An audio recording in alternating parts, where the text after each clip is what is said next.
At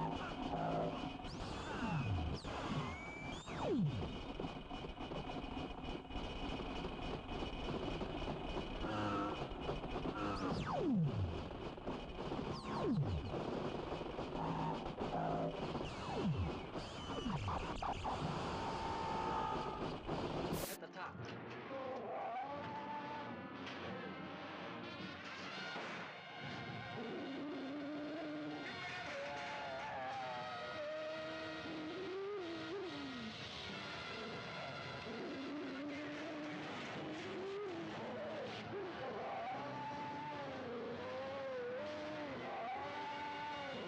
Beyond the outer limits of human adventure, beyond the barrier of human credibility, fighting the unknown forces and secret terrors science couldn't predict. There's a monstrous thing aboard this station from the moon. That's what killed Weber. What kind of a monstrous thing?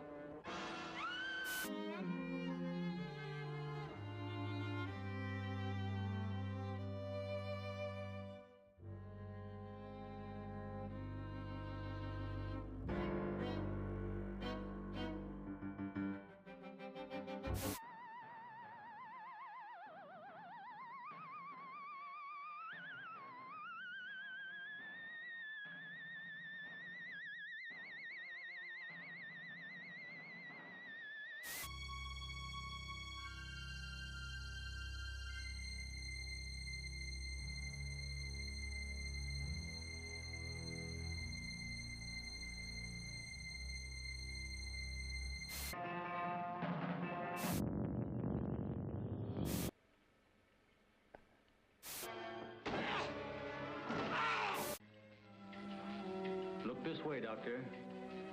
You will understand.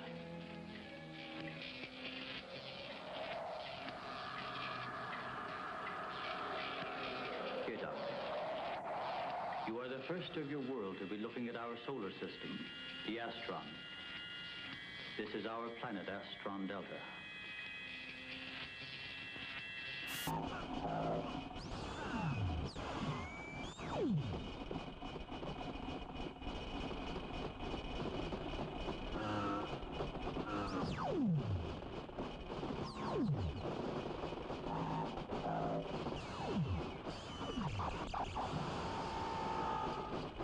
At the top.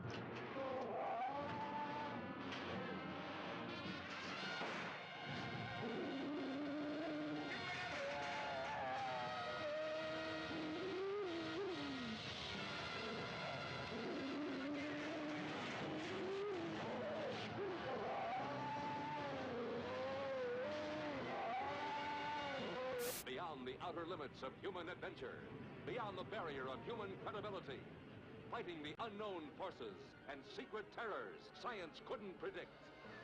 There's a monstrous thing aboard this station from the moon. That's what killed Weber. What kind of a monstrous thing?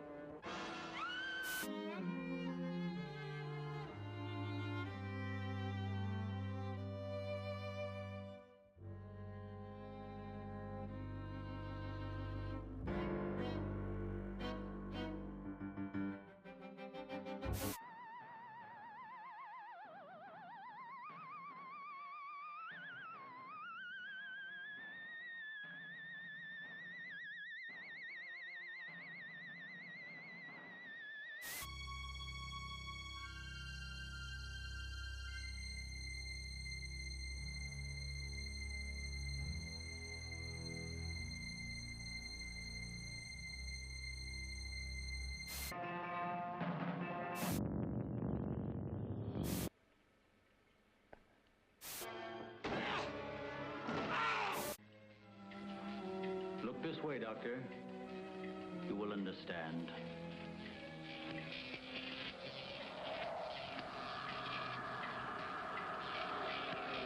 Here, Doctor. You are the first of your world to be looking at our solar system, the Astron. This is our planet, Astron Delta.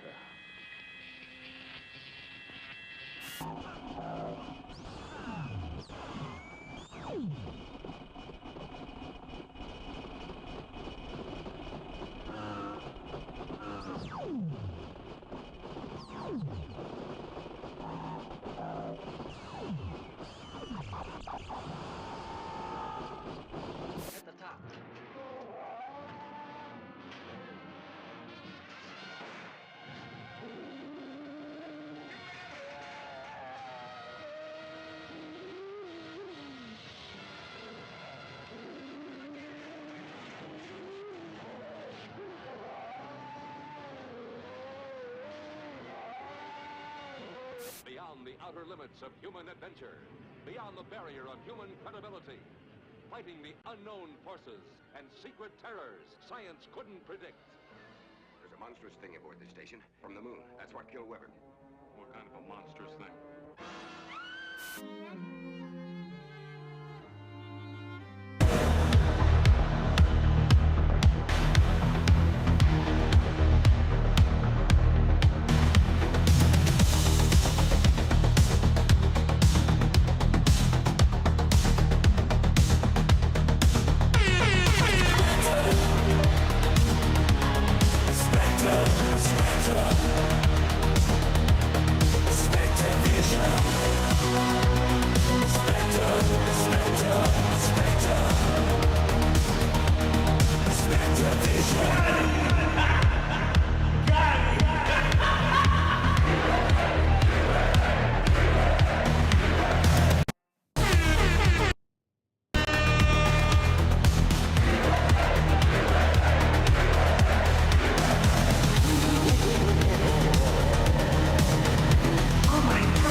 What is up, everybody? It has been a little while, hasn't it? How have you been?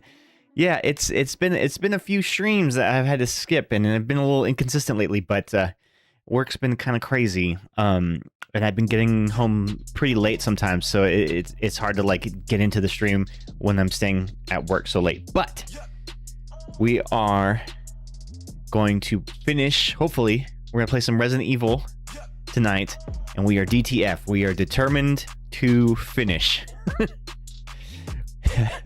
Put a hand in the chat if you're DTF.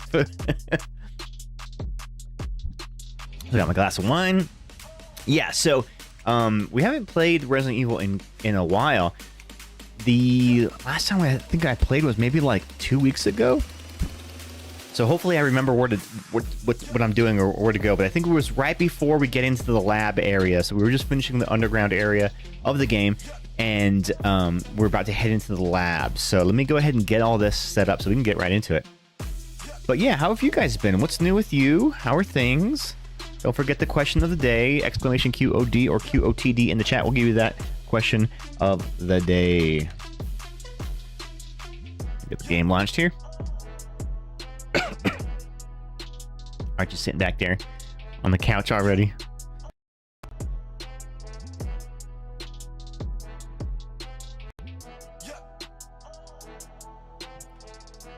Okay, there we go. You're in a very whimsical mood. Maybe you're not getting enough sleep. Oh, maybe. Sometimes that happens. You get like delirious from lack of sleep.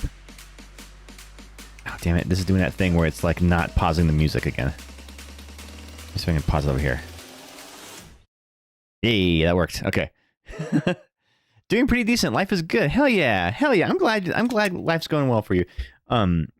This has been a very eventful year already, and we're only like the first 2 months into it, but there's been a lot of like positive things that have been happening, at least in my immediate life.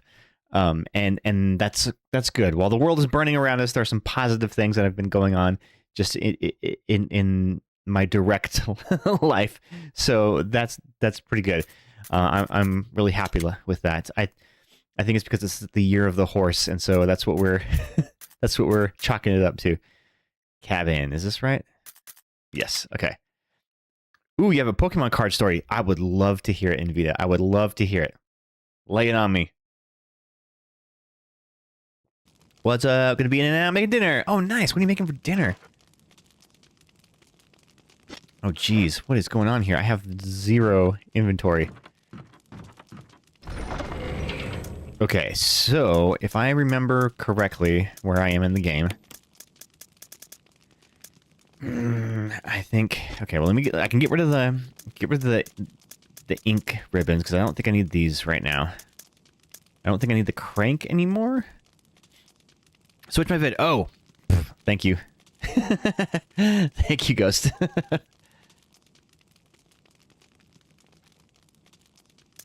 All right. Dang, I'm dangerously low on ammunition here.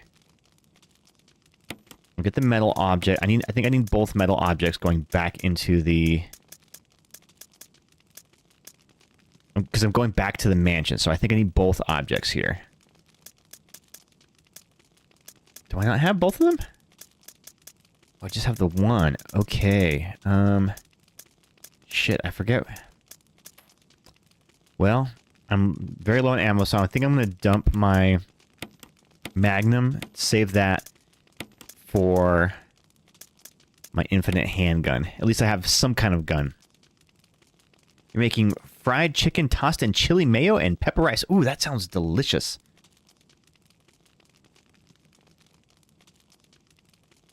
Fix the cat cam there. Younger daughter gets some from time to time. She doesn't play. She likes the characters and art and draws them. Oh, that's so cute. A kid at school saw one she has and wanted it, and so she came home and asked me about it. The card is a Reshiram and Zekrom GX tag team card. Oh, interesting. Okay. How valuable is that card?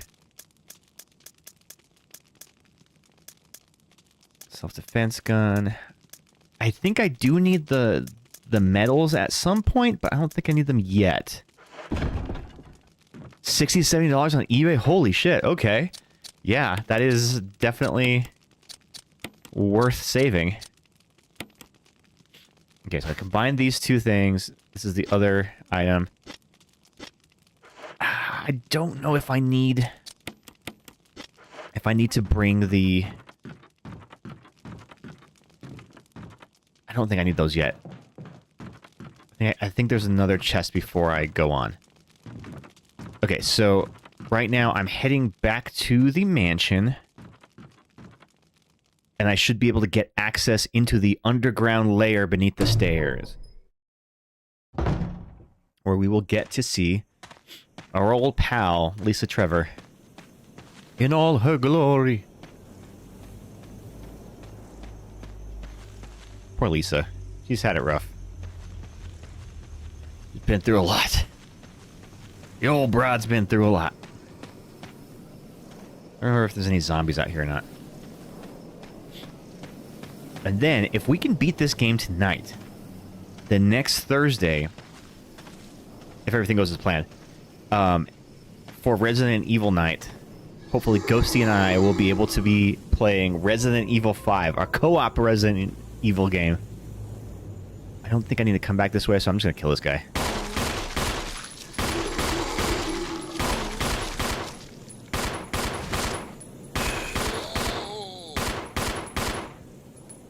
He's dead, Jim. So, is your daughter gonna sell that card in Vita for 60 or 70 bucks?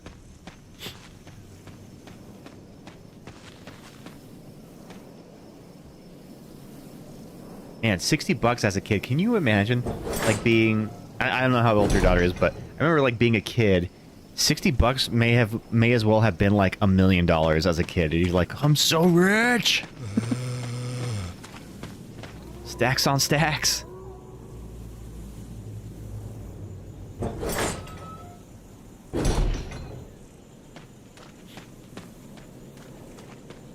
hope I'm going the right way. I hope this is where I'm supposed to be going. Pretty sure it is. I think I'm back in the mansion and I can go down the steps down the steps that are underneath the steps in the big hallway. I think that's right.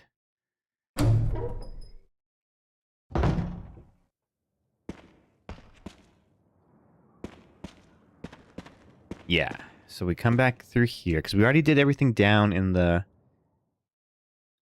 We did everything down in the tunnels. I'm pretty sure we did. Man, it's been a while. Okay, yeah. So I pulled this out of here. This is the other one. Cool. Now I have both of them. I can access underneath the room under the stairs. Okay. I don't know if there's any more hunters. Shit, I don't remember now.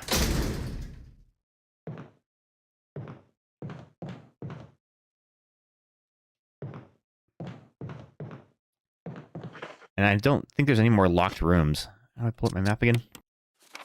I think I've gone through every room. Yes, I have explored all the locked rooms. Last one is the one behind the steps. Okay, cool. We're good. We're good. But just in case there are some hunters, I'm going to take the long way around. So that, just in case. So I'm going to go through the courtyard. Hopefully we don't have a crimson hit out there.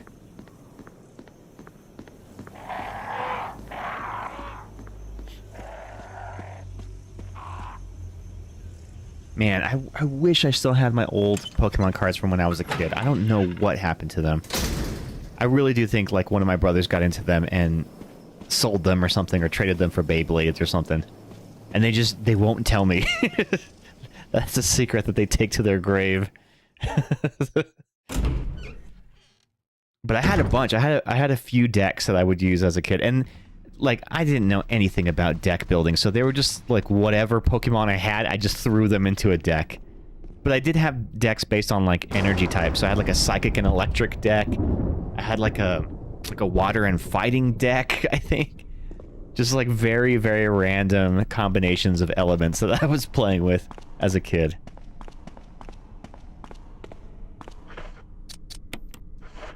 Put this one here.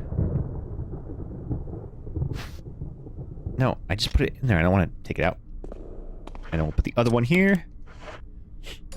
Hopefully I can get by with this handgun. Technically this is a boss fight. And I don't think you have to actually shoot at the boss. Oh, I didn't save it. Shit. I didn't bring any ink ribbons with me. Okay. Oh, here's the... Okay, cool. So, we have this, so I can at least save it here, so I don't have to run all the way back, because that would suck. So let me grab... I'll grab some ink ribbons so I can save it.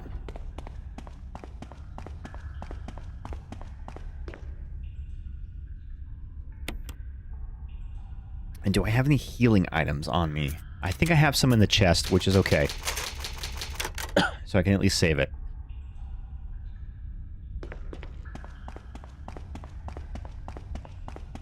Alright, so let's see.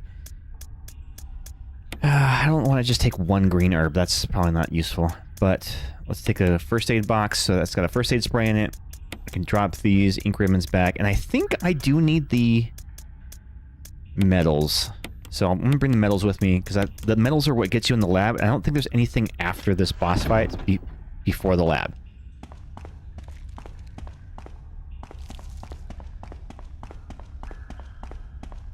Alright, we're coming down here. Spooky. I gotta say, there are some really great environments that they've created here.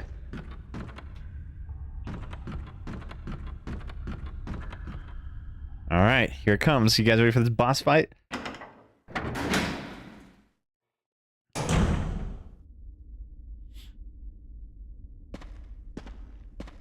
Jill looks scared. What up, Joan? How you doing? How you been? What's new? Yeah, so I'm playing the first one. Well, this is the remake of the first one, and just doing kind of like a casual playthrough of it. I think after this, I'm going to jump to Resident Evil 5 and play with one of my mods.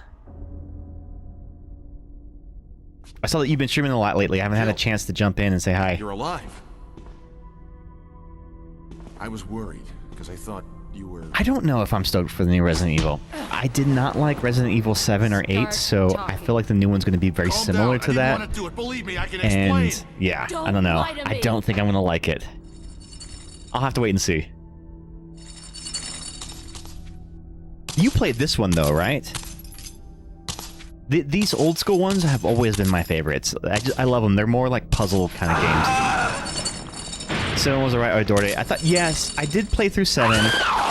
It didn't feel like a Resident Evil game to me. No time to talk. Jill, hand me my gun.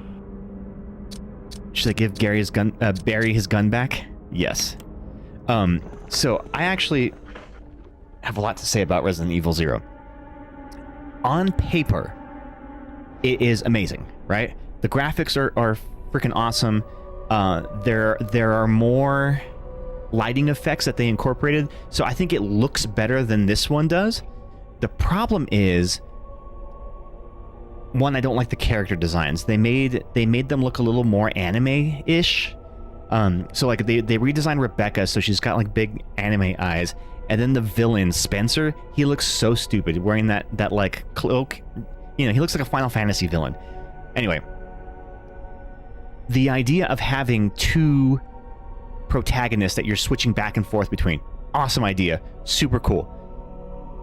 They didn't implement it well enough because the inventory system is so fucked on Resident Evil 0 that they got rid of the item chests and allowed you the ability to just leave items on the ground, which in theory is kind of cool, except for when you need an item, you have to backtrack all the way back to where you left it.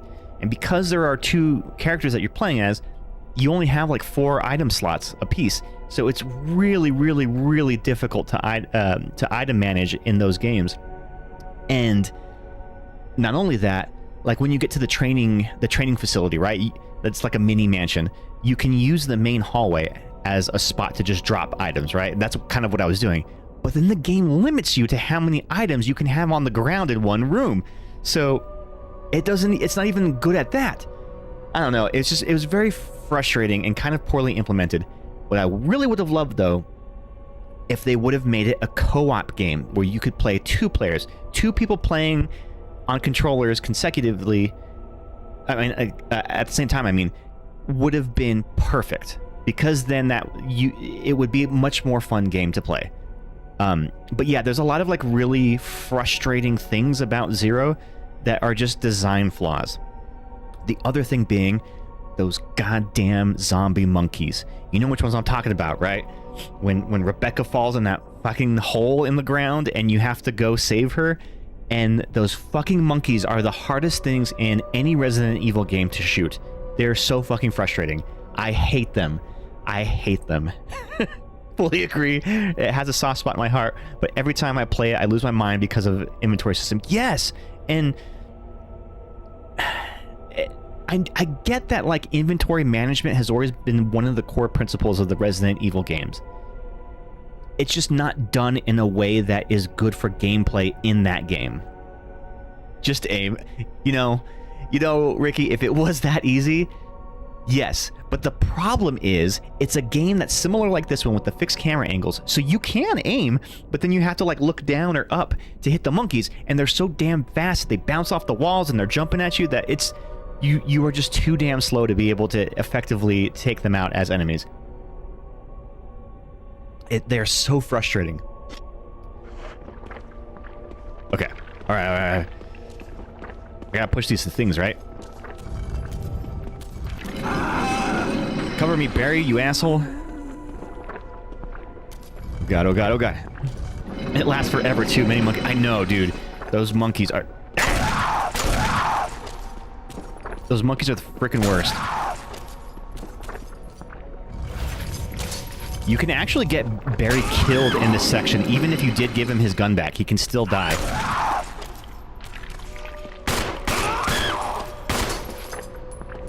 Excuse me? Yeah, if you take too long to do this puzzle, Lisa will actually kill Barry. And I think if you take his gun from him, he'll die too. So, Joan, which one of the Resident Evil series was your favorite? The things that I say about Resident Evil 0, I kind of can say about Resident Evil Code Veronica, which Code Veronica for its time was very revolutionary and really cool. But I recently played through it again, and it doesn't hold up great. Certain things about it are really great, but other things about it are incredibly frustrating. Like, oh, sorry, hold on. I gotta do my dramatic voice for this. A family picture and some notes. It's a letter. To my Lisa, day by day I can feel my consciousness drifting further away. The shots given to me by men in white clothes made some of Mommy's itching go away. Today, they gave me another shot saying it was nutrition.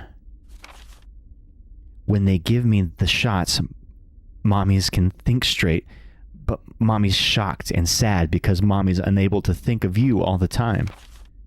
Mommy's afraid of forgetting everything, especially the memories of you and Daddy. What your faces look like, how we used to be together. They're all starting to disappear into somewhere dark in my mind. Oh, Lisa, I wish I could touch your face and hold you in my arms right now, so that I can hold on to our wonderful memories of you and Daddy. Lisa, we can't stay here any longer. We have to escape. Listen to me, Lisa. Our chance to escape is the next time when we go to the lab together. We'll both pretend that we're both unconscious, and when the man in white clothes is off guard, that will be our chance. When we're on the outside, let's look for Daddy together. Okay, sweetie? Be strong, Lisa. November 13th, 1967. Jessica Trevor. So dramatic. That was my dramatic reading. The whole story of the Trevor family is so freaking tragic in this game, and this was not in the original PlayStation version of the game. This was something that they just added to the remake, and it adds so much like depth and personality to the story that I love it. Barry has died every way imaginable in my playthroughs. Resident Evil 2 at 8. I've played those the most forever. Resident Evil 2, the remake of Resident Evil 2 is really freaking good. That one was awesome. The original Resident Evil 2 always holds a soft spot for me. But this original game, both the original PlayStation 1 version and the remake, I think are my favorite games in the entire series. They're the ones that I can always go back to, and even though the PlayStation 1 graphics don't hold up as much, everything else about the game holds up incredibly well. It's just such a good fucking game. Oh yeah, I gotta do this thing. But yeah, so one thing I really want to do is, did you ever play Resident Evil Outbreak, the PlayStation 2 co-op, 4-player co-op game? So I have seen tutorials on how to get that game running now on modern hardware. So, I mean, of course you're emulating it, right? But people have like modded versions of the game where you can play on like a server and play 4-player co-op, and it's the old style of Resident Evil like this. And I've always wanted to play that. So maybe I'll find a way to do that, and I'll, you know, get some people together and play. I remember I had that game on PlayStation 2 when it came out back in the day, but I didn't have an internet connection adapter for my PS2, so I never was able to play it online. I only played it solo. But one thing that is very frustrating about the game is there are no voice comms. So being able to play on modern hardware with Discord chat, like, that would make the game infinitely more enjoyable. It's amazing. I also quite enjoy 3 and 1. I like 4 up until the factory area. 5 split screen ruined the game for me. What? 5 was one of my favorite ones to play with a friend. I couldn't finish 6 because I hated it. I like 7 and love 8. I haven't played any of those side games though. Okay. Of the side games, yeah, a lot of the side games aren't great. I mean, Code Veronica is technically the canonical sequel to Resident Evil 2. Like, it's the direct sequel to Resident Evil 2. But it's kind of corny in some ways. Oh, yes, thank God I gotta eat Cribbit. And then, yeah, Resident Evil Outbreak is, I think, by far the best of, like, the spin-off games. But the Resident Evil, which ones? Crap, the ones Revelations. Those ones were actually pretty cool. I like them, especially Revelations number 2 was a really good co-op game too. And you get to play as Barry and Claire. So yeah, they're back in that one too. And it feels more in line with like Resident Evil 5 than it does of Resident Evil 6. I know Resident Evil 6 had some very, very, very mixed receptions, but I did enjoy 6 at the time when I played it, but I knew at the time playing it that I'm like, this is not really like a Resident Evil survival horror game. It's very much just like action horror, which it was still fun to play. Like me and my buddy played through that whole game, and we'd have like beers and stuff, and we're just like drinking our beers, playing our games, shooting some monsters, and just having like mindless fun. And in that regard, it was a great time. Am I missing all the Mo discs? Did I not get all the Mo discs? I have one. Shit, do I only have one Mo disc? This isn't good.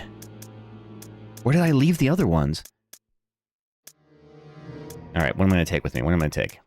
Well, I'll take the fuel canteen and the lighter. Because I know that there are some zombies here. And I hope I get some freaking shotgun ammo, because geez. Jill's my favorite, and Leon, obviously. 6 was such a run and gun. Yeah, it really was a run and gun. And even Leon's playthrough, which they said was supposed to be the more, like, survival horror of all the character playthroughs, it still felt very action-y, much like RE4 was. I mean, ever since Resident Evil 4 came out, all the games, for a while, were just kind of copying that formula. Another zombie over here? So I'm gonna bait him over here. Oh, I can burn two zombies with one flame. That's always the hack. Come here, come get me. But yeah, 6 is probably one of the few games in the series that I didn't ever revisit. I didn't ever go back and play it again. Damn it, I killed him. Oh wait, he's still alive. Okay, cool. The trick is to get them all to fall on each other, and then you can burn all their bodies together.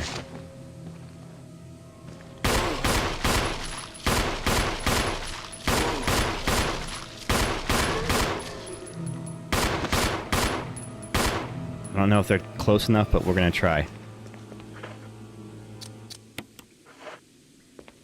My cat jumped on me and almost fell. Oh no! Damn it, I only got one of them. Well, that plan fucking sucked. Ads. Oh no, I'm sorry. Okay, yeah. I can't do anything about the ads. That's the one thing. I wish I could just turn them off, because, like, the ad revenue is always lame anyway. Like, it's not even worth it. I get like $1.30 from ads every month. I'd rather just, like, have people be able to watch uninterrupted. Okay, there's a Mo disc here. Okay. Where are the other Mo discs? I don't remember. Locked electronically. Okay. Okay. I'm in some, like, Facebook groups about Resident Evil, and man, nothing divides the fan base more than people saying which game is their favorite. Because, like, there's, like, the old school guys that just like Resident Evils 1, 2, 3, and then that's it. And they hate it. They think that Resident Evil 4 was the downfall of the series. But Resident Evil 4, when it came out, it really revitalized the series and was one of the most popular games and best-selling games of the entire series. And to this day, I think is like one of the highest-rated, most popular ones. For sure, it was popular. I feel like 6 brought the horror back. I will agree with that. It did bring the horror aspect back to it. 7 was everything, being followed throughout the mansion, classic horror in the dollhouse, survival horror in the swamp, and the beginning of the town. I just adored it. Also, 5 ads just played. Oh my god, 5 ads? you missed my whole rant about how Resident Evil Code Veronica was the greatest game in the series. No, just kidding. Oh god, this fucking puzzle. Alright. There's something scrawled on the notepad. To use the electronic door, place the initials in alphabetical order. Alright. This is Clark David.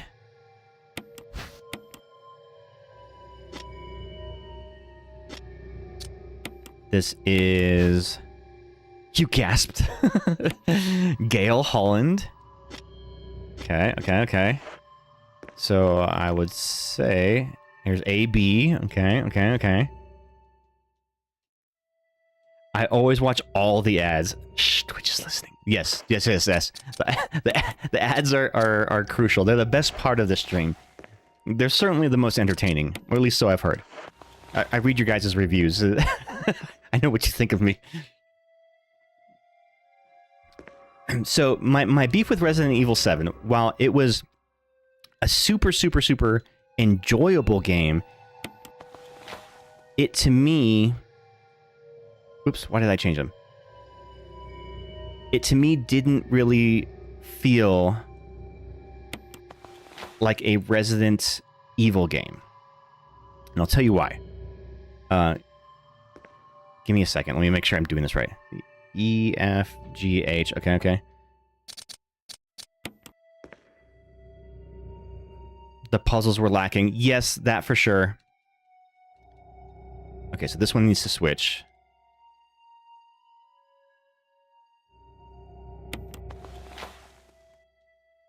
Okay, so... AB. Okay. That's correct.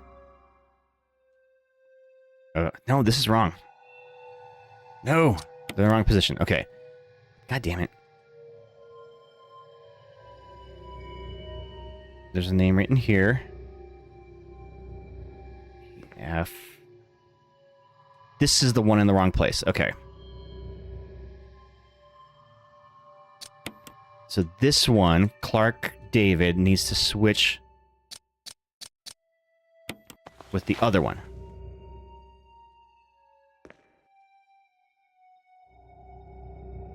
Damn it. No, this is the right one. Okay. Hold on. AB. No, see, this is the wrong one. No, that's right. I can't tell which one I'm looking at.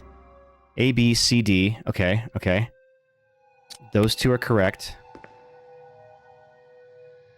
C, D, E, F. Okay. These are right now. These are all right. Okay, I got it. Okay. Anyway, back to Resident Evil 7. The reason it didn't feel like Resident Evil to me... oh, sorry. Gotta do another dramatic reading. Researcher's letter. June 8th, 1998. My dearest Ada, by the time you read this letter, I will no longer be the person you once knew. The results of my test came out today, and as I suspected, it came out positive. I feel like I'm teetering on the edge of reason just thinking about my impending doom. I would give anything not to have to become one of them. As far as I know, you are not infected. I sincerely hope things do not reach such a desperate pass, but if it has turned out that you are, you are now the last person remaining alive, I want you to get the material from the visual data room. Then, activate the self-destruct system in the power room and escape from here. Please do everything in your power to make this whole accident public. If everything is still running normally, you should be able to release all of the locks using the security system. I have set up the terminal in the small security room so that you can log into your system using my name and your name as a password.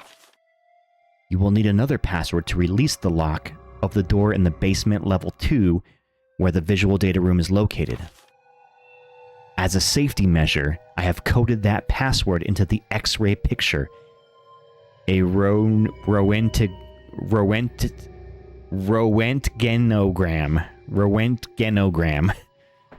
I know you, and I'm sure you will be able to work it out without any trouble.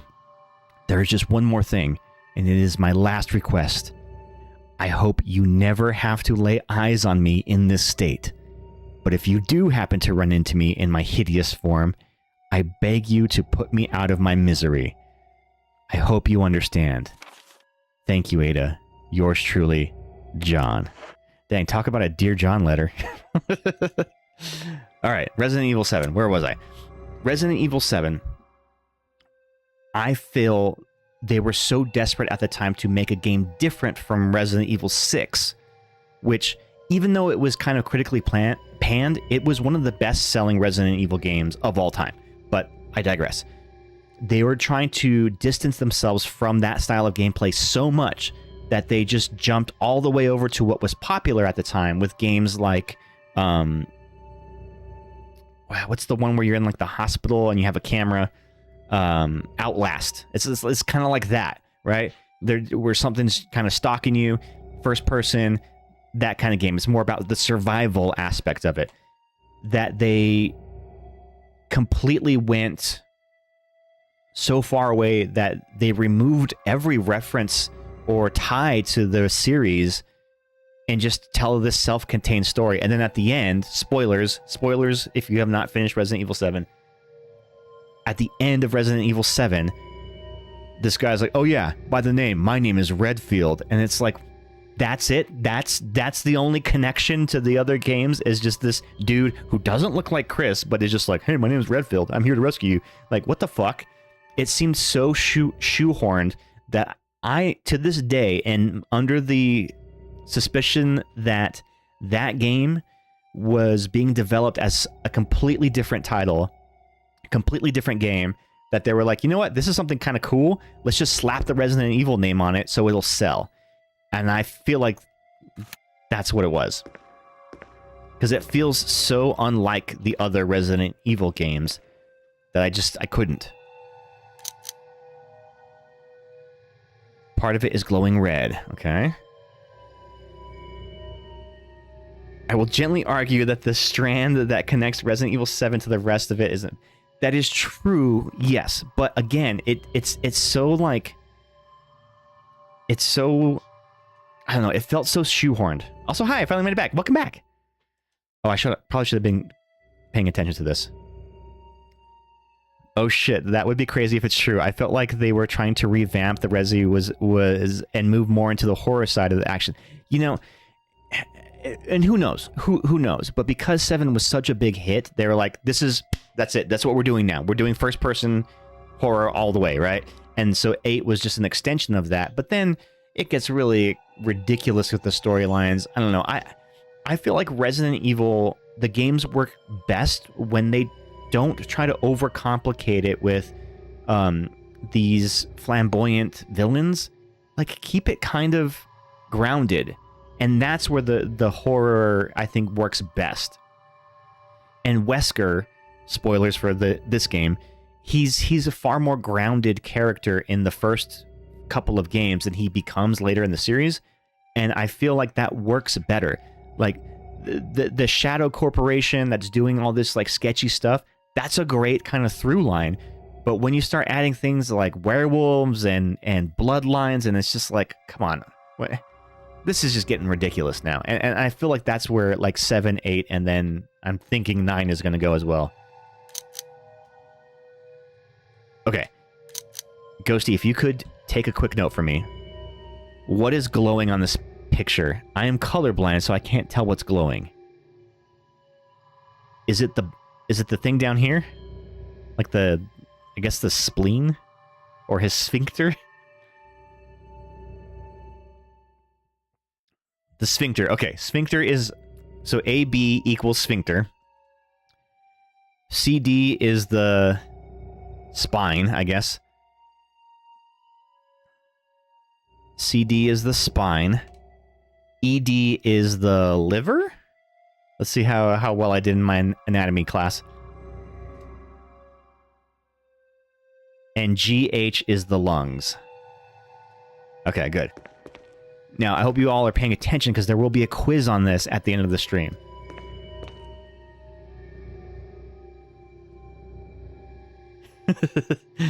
7, 8, 9 are definitely the new Resident Evil. And I do feel like the Resident Evil games kind of came in chunks. So, 1 through 3 were kind of the old school, original, the fixed camera angle, third person, more puzzly, kind of slower puzzly games, right? Then 4, 5, and 6 were all just the action horror era.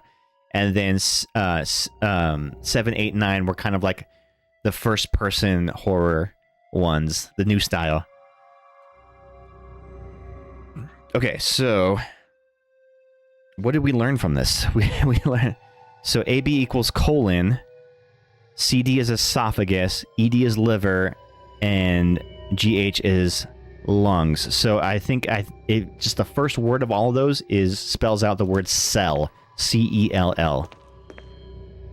And I believe that is the password.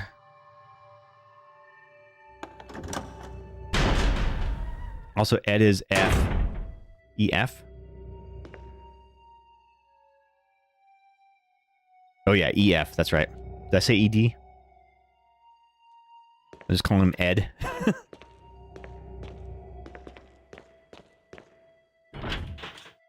It's locked. Wait, how do I open that door again? I forget. Ed Fisher. Good old Eddie.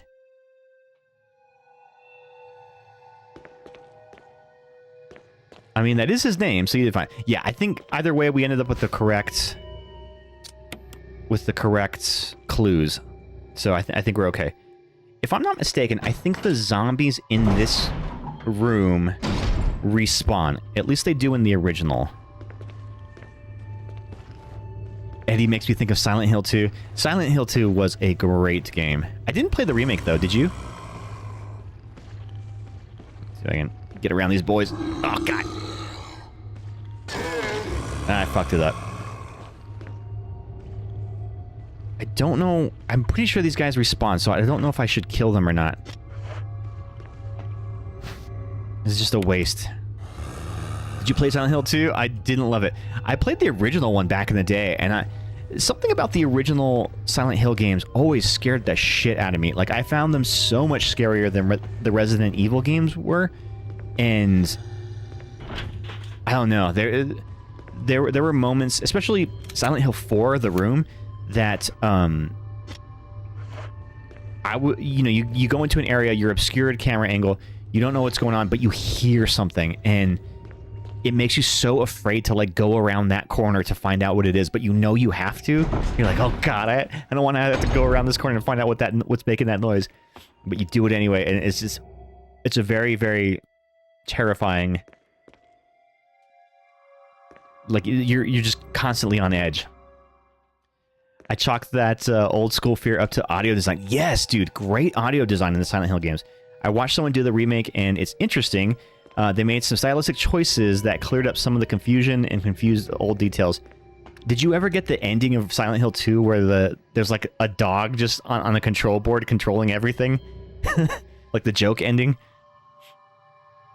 I did the remake. I was excited because it was like RE but more horror. I just didn't love the enemies and the gameplay. The gameplay is a little... I mean, I don't know how they changed it, but I remember it being very clunky at the time when it came out. Like, the combat was really tough. And if people thought that the combat in these old school Resident Evil games were clunky, oh boy, Silent Hill was way worse. There's one where the dog is growling at Eddie. No, I just remember the dog ending where he's like standing at a control board. He's got like his little headphones on, and he's just like manipulating everything that you go through. And then he's like, "No, everything's a lie. It's all a simulation." Okay. Password was what? Cell.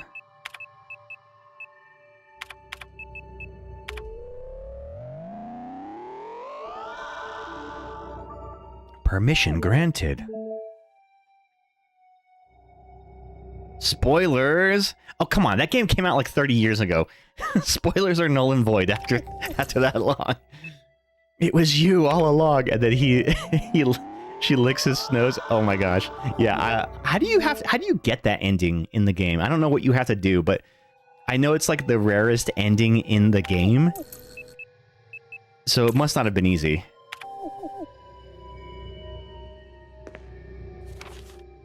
V-Act, researchers' notes. There is now evidence that when the host lost consciousness, the body goes into a dormant state. During this time, the virus becomes active and rapidly transforms and reconstructs the basic composition of the body. The host eventually mutated into a humanoid creature. We call them V-Acts. Its speed and amazing muscular development are particularly noteworthy. After transformation, it becomes more agile and aggressive. Already 4 of our researchers have died from trying to feed it, turning the place into an instant bloodbath. Ever since this tragic and barbaric accident, we have decided to call its kind Crimson Heads. That dangerous and precious prototype specimen can't be left there. We have to figure out a way to deal with it. Termination is definitely not an option. We finally decided to freeze the specimen and confine the body inside the basement in the backyard cemetery. So that's the first Crimson Head that we meet in the cemetery. It was like the worst one. I know there's lots of things that you got to do just right. I found a couple of popular games be a bust for me. I also didn't really love Alan Wake. I never played Alan Wake, but I heard it plays a lot like Resident Evil 4, right? A lot of people were saying it was a very like spiritual kind of successor to RE4. I guess not, huh? But that was the same with every ending. Oh yeah, I don't know if you guys have heard of the game Dispatch, and this is a completely tangent, but I just finished playing Dispatch. Love that game.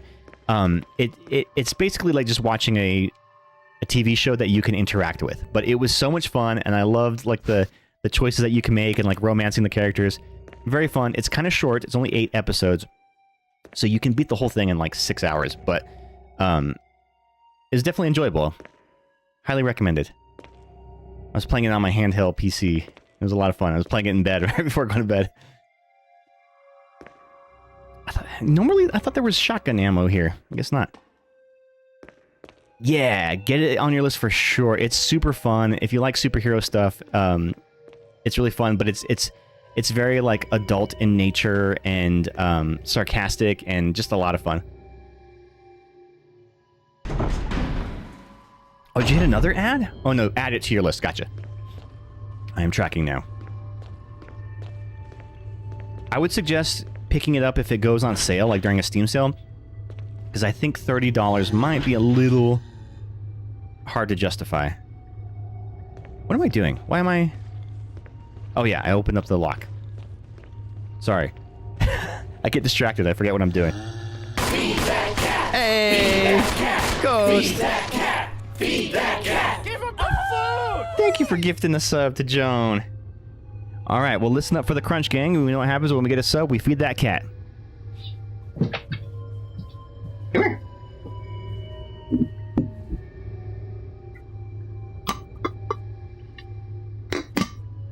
Turn around.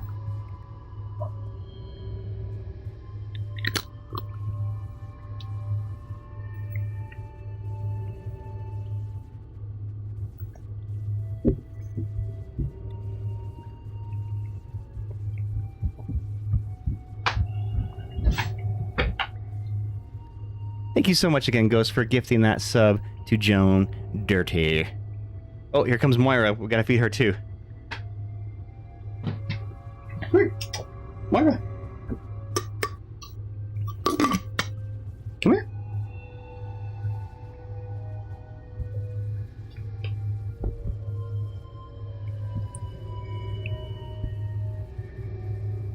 Eat it.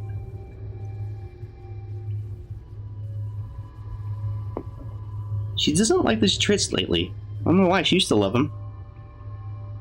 Here, stupid. Eat it. Yeah, she doesn't want it. Alright, you can have it.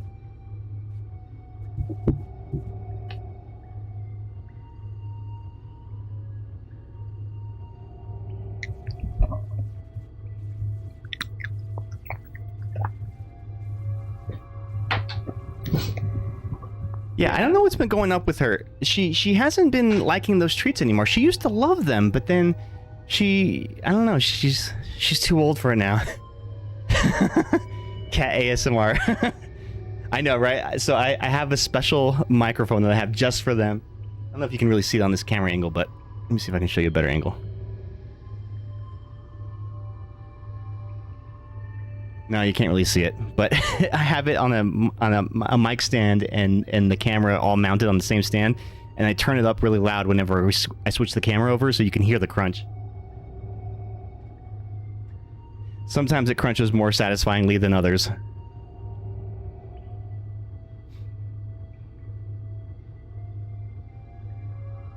Sweet babies. The dichotomy between so cute and here stupid is so real. The pups are the same way. Oh my god, right? And Moira, I love her to death. She's so gorgeous. Every morning she as I'm getting ready for work, she just like sits there and meow meow looks up at me. But she's kind of a dummy. She's kind of a dummy. She definitely got looks over brains.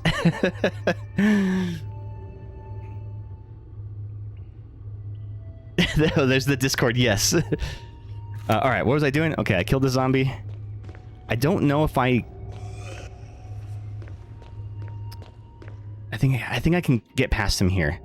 Oh, today's question of the day is, what was the worst movie you ever watched and why? Okay, now I can get in this room. That's right, that's right. And this is where I use one of the Mo discs, I think.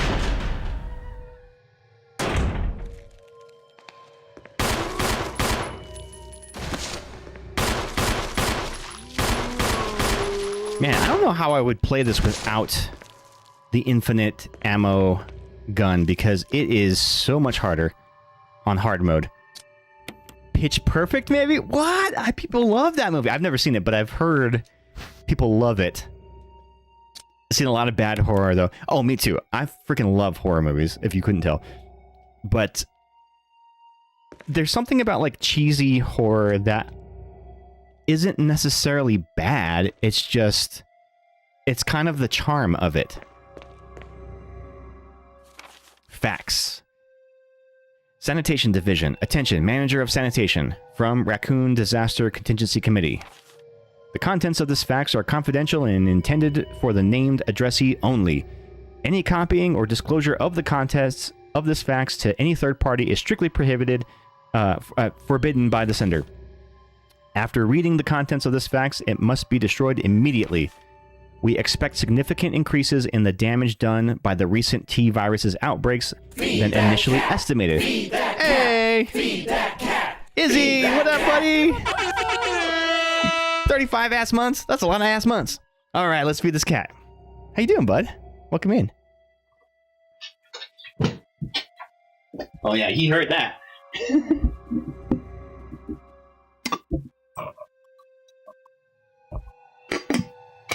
Turn around.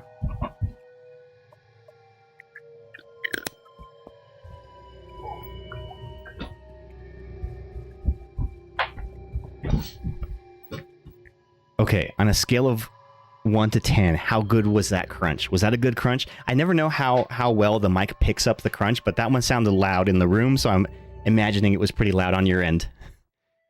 Thank you, I'm older now. Older and wiser.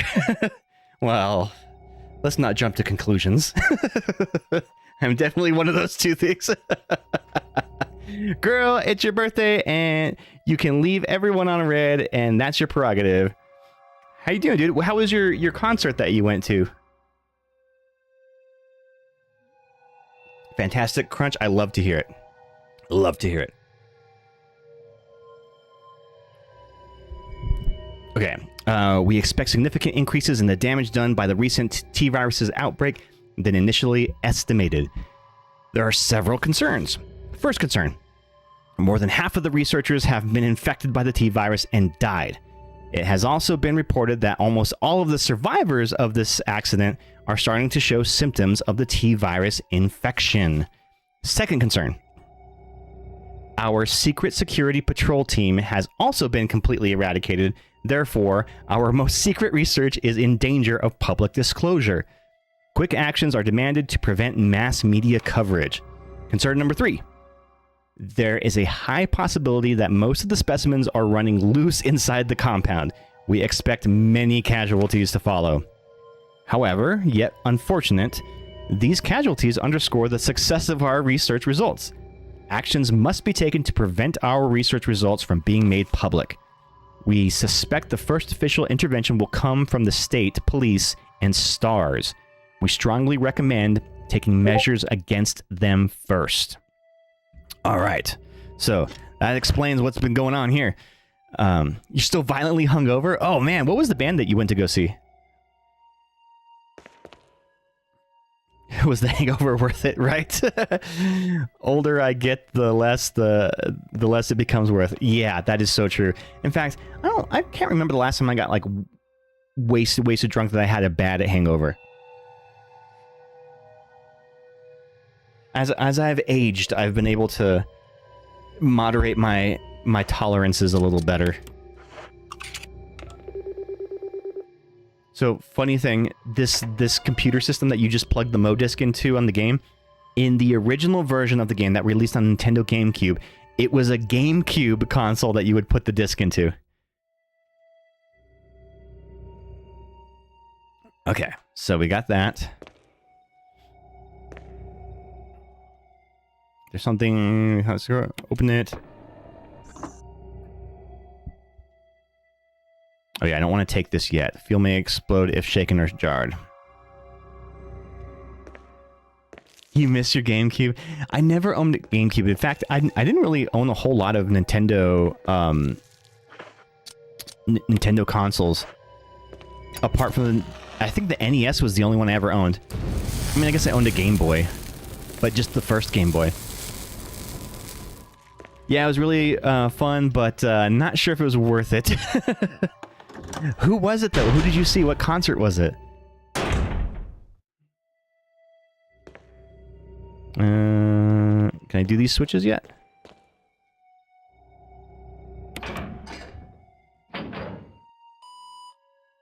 I much prefer partaking in the substance that does not make me hungover, and I'm sober after 4 hours. Yes, okay. Totally makes sense. I'll drink at house parties every so often, though. Well, as you can see, I do enjoy a glass of wine with my gaming. Because here at SpectreVision, we do things classy. So pull up a chair, pour yourself some of the finest wine that a box can offer, and enjoy some schlocky horror video games. So sophisticated, I know, right? What the... I thought I unlocked these damn doors. Where the hell do I go?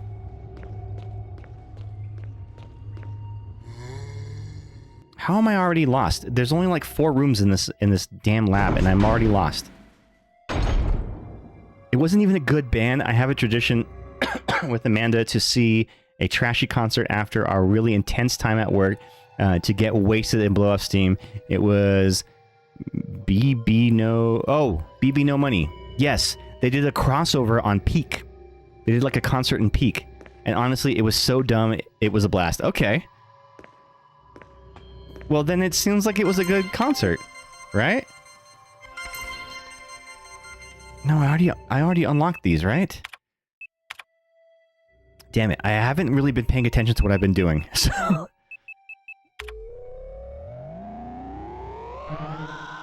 You've heard of BB No Money. They interact with my stupid corner of the internet. Oh, I have to put everything in again? Okay. John...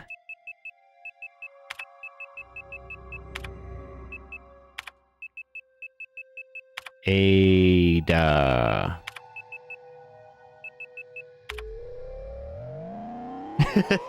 Great, you just doxed me. See, but I did this though, right? I opened these doors already? Oh, you know what? I know where I need to go. Back upstairs, damn it. See, you guys are supposed to be keeping me on my toes here. I'm just holding the controller, you guys are driving. I can't do anything with that info from Canada, no worries. Ooh, speaking of Canada, we're gonna be taking a trip up to Canada pretty soon. We're getting our passports in a couple of weeks. More Canadian friends, hell yeah! Yeah. So one of our mods, who's not in right now, but he lives in Toronto. I can dox him, right? And Izzy in the chat is going there for work, and so we're gonna tag along for a little friends trip and go meet up with him. I've never actually met him in person, so yeah. Oh, did I not tell you that, Ghost? Toronto's big enough. Yeah, we're gonna go see him. This is where I was supposed to go. See, I'm not crazy, guys. I know what I'm doing. This ain't my first rodeo. This is my second rodeo. And I don't care much for rodeos. No, you were just too busy telling me about the alien. Oh yeah, sure. That's another story. Stinky Alberta. I don't know where that is. So we went to a pub trivia the other night, and one of the questions for the final round, it's always like worth like so many points. But it was, what are the Canadian provinces that border, I think it's Wisconsin? Or maybe it's Michigan. No, it's got to be Wisconsin because there's water bordering. But there was like 3 Canadian provinces, and the way that we missed it was because one of them, it just barely, the smallest little bit of land touches and technically borders that state. So we did not get that one right. Smuggle him some Pokemon cards. That's, yeah, he was saying bring some decks up there and we'll play some Pokemon. Pup dinner time with beer. Okay, go feed those pups. So these are the different monsters that we've encountered throughout the game. Tyrant. Bioorganic Weapons Research Group. Development staff. That guy looks familiar. 8462. Alright. I thought there was something else I could do in here. Passcode of... Oh yeah. 8462. Aw, nerds together at last. Best feeling. I know, right? And, like, it's funny. So he's been a mod on the stream for a couple of years now. And, but even before then, he had been just a fan of the stream for a while, and we'd played a lot of games together. So I'm very familiar with his voice. But I've never met him in real life, so it's gonna be fun. Level 1, heliport for executive use only. This restriction does not apply in the event of an emergency. Basement level 1. Passage to heliport entry is prohibited unless accompanied by a consultant, researcher, or the chief of security. Unauthorized persons entering the heliport will be shot on sight. Elevator and the elevator stops during the emergencies. Visual data room for use by the Special Research Division only. All other access to the visual data room must be cleared by Keith Arving's room manager. Basement level 3. Prison Sanitation Division controls to use the prison. At least one consultant researcher, E. Smith, S. Ross, A. Wesker, must be present if viral use is authorized. Triple lock door entry into the room is limited to the sole person who deactivates the lock with all of the passcodes, accessing the exclusive output terminals located in each section of the senior researchers deactivates the locks. Power room. In this room, nitro compound is used as the primary fuel source of power. Access is limited to headquarters supervisors. This restriction may not apply to consultant researchers with special authorization. Passcode output terminals and use and access of the terminal use of the output terminals is limited to authorized senior researchers. Basement level 4. Regarding the progress of Tyrant after the administration of T-Virus, illegible hereafter. All right. Did you guys get all that? Were you taking notes? Did it all make sense? Oh, I don't have the film roll. There's a film roll you can view the last few seconds of Kenneth is killed here. I think I still have it. Okay. So Kenneth was the first person in the mansion. This is his POV cam. Get away from me! No! Hey! No!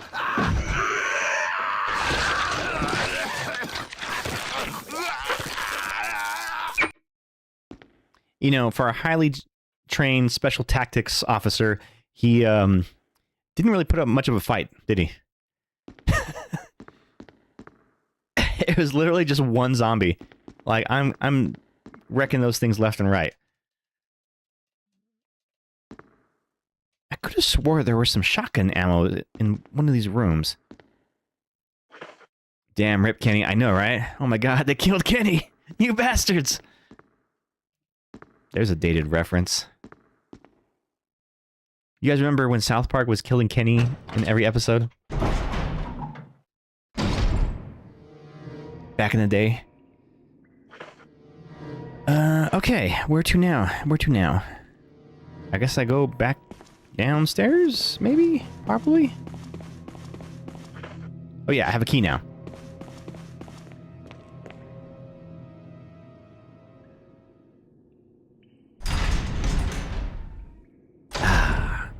White. Yeah, I'm pretty sure these zombies all respawn. I've only actually seen the newest season. Only the newest season? I highly recommend the South Park video games, The Stick of Truth and Fractured Butthole. Like, those ones were really, really good. And there's a really great Canada reference in The Stick of Truth, where you go to the fantastic land of Canada, and it's all like RPG style. It's pretty funny. Oh yeah, I know what happens here now.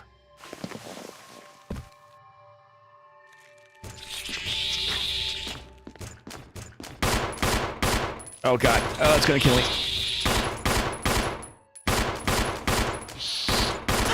Oh fuck.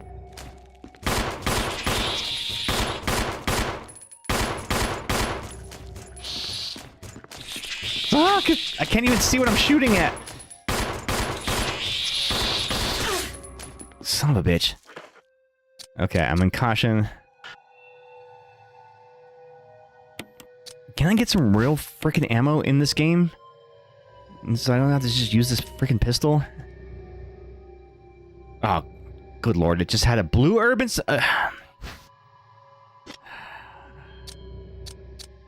That's about as useful as tits on a fish. This is nothing for me.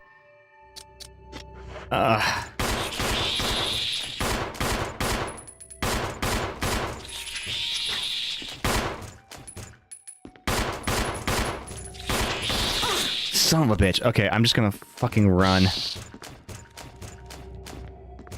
Oh, god damn it.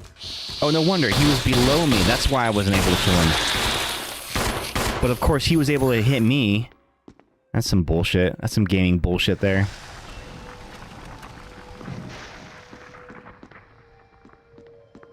Damn it. Okay.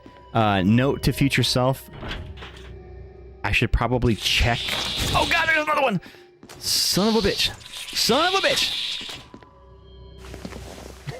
I should probably check what's in those first aid boxes before I just decide to bring them with me.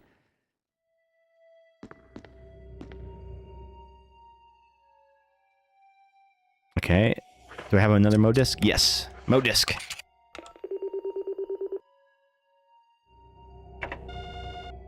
Okay, we've unlocked that one.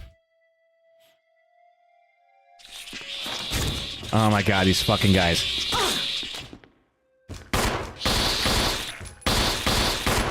Oh god, I can't die right now because I have not saved in a while. Come on, come on.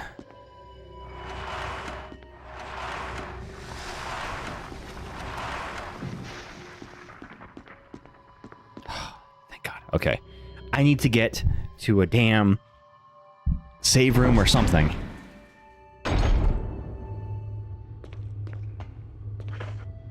Did I get everything I needed there?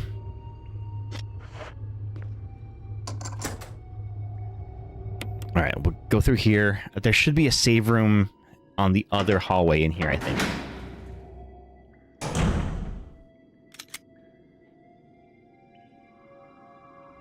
I keep readjusting that cat cam.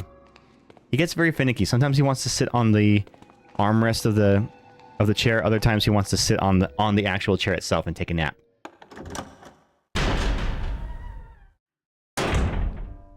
thank Christ. Okay. Might as well take this and use it.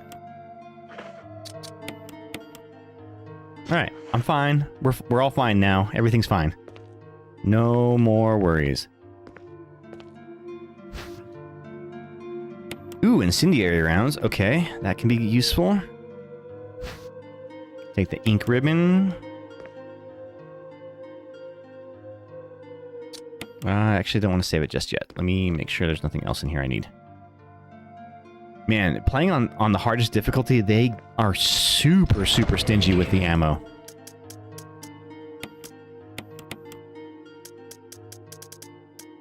And I'm not going to take the rocket launcher because one cheater gun is really all we're budgeted for. That's the infinite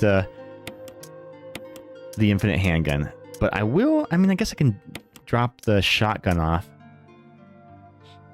Will I get enough ammo with my grenade launcher?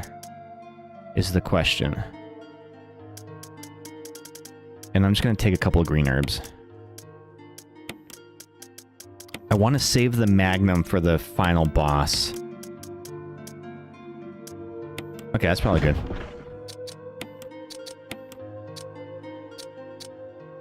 So we'll combine these herbs. Now, is it just me? Or is it purpose... are they implying here that they smoke the herbs? Because this looks like she's about to roll this into a joint, right? It's on the paper, it's ground up. They're smoking these, right? They smoke the herbs? Capcom, what are you trying to tell us?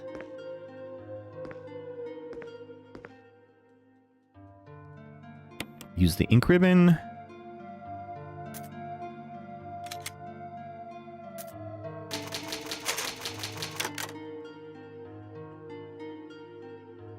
Okay. All right. Medicinal. Exactly. It's for my glaucoma, okay? All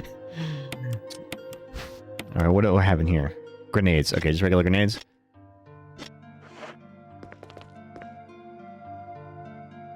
I actually have not smoked weed in... I can't remember the last time I've smoked it. Well, I can't remember it because I was probably really high, but...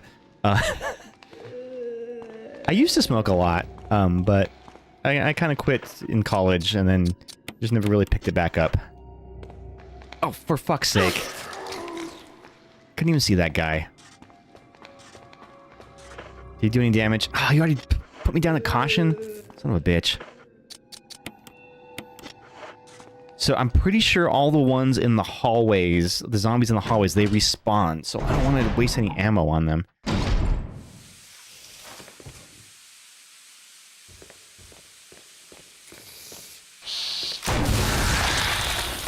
And boom goes the dynamite. Dead? 'Tis dead. 'Tis very dead.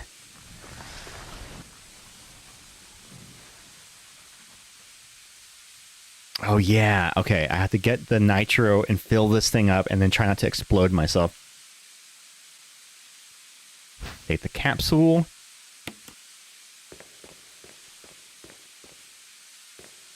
So I think the way to do this best, though, is to clear these areas out of enemies first so that you don't have to fight them when you're carrying the nitro capsule. I fucking shot him.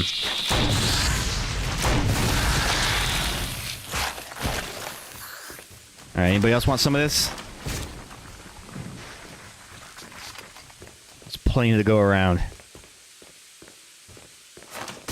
Oh god. It's on the ceiling. Where the fuck did it go? Luckily, these games have auto-aim, which is freaking crucial for a game like this with the fixed cameras. There's like really no effective way to play it without. Otherwise, you can't see what you're aiming at.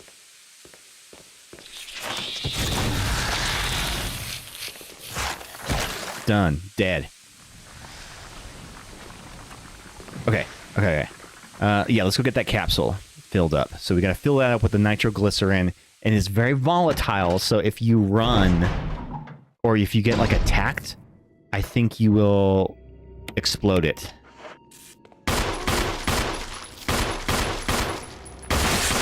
Ooh, headshot, let's go.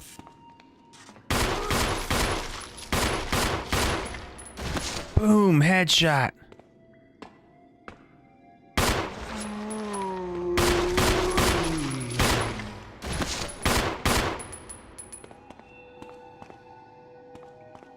Okay, where was that nitroglycerin again? Rusted shut. It's not in that room, I don't think.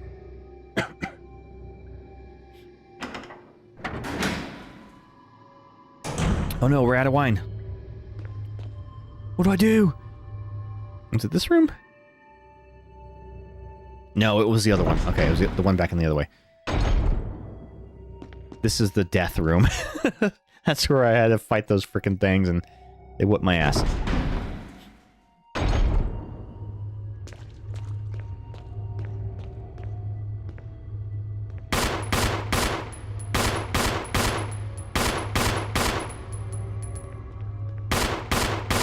Did I kill him? Oh, he's on the ground. Oh shit, he's a Crimson Head! Ah!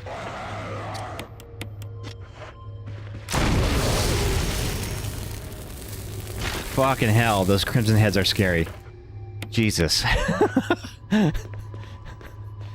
Every freaking time. So when you don't burn a zombie, it will reanimate as a Crimson Head. They're much faster and stronger than the average zombie. And sexier. I mean, I'll give them that. You know, give credit where credit's due, right? First aid box. Give me something good in here.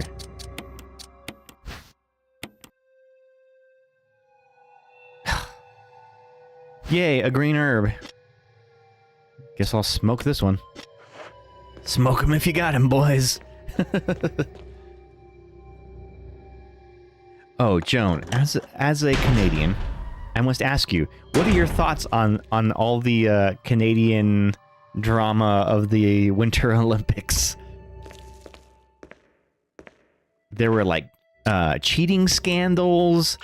There were, they lost at hockey to the U.S., which, like, the U.S. never wins hockey.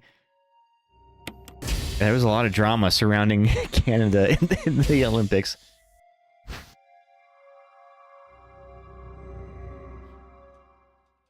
Running could result in a fatal explosion. Okay, don't want to do that. I don't remember if shooting causes a explosion too or not. Maybe? I'm not watching the Olympics, but I did see we lost hockey. Yeah, so the cheating controversy was in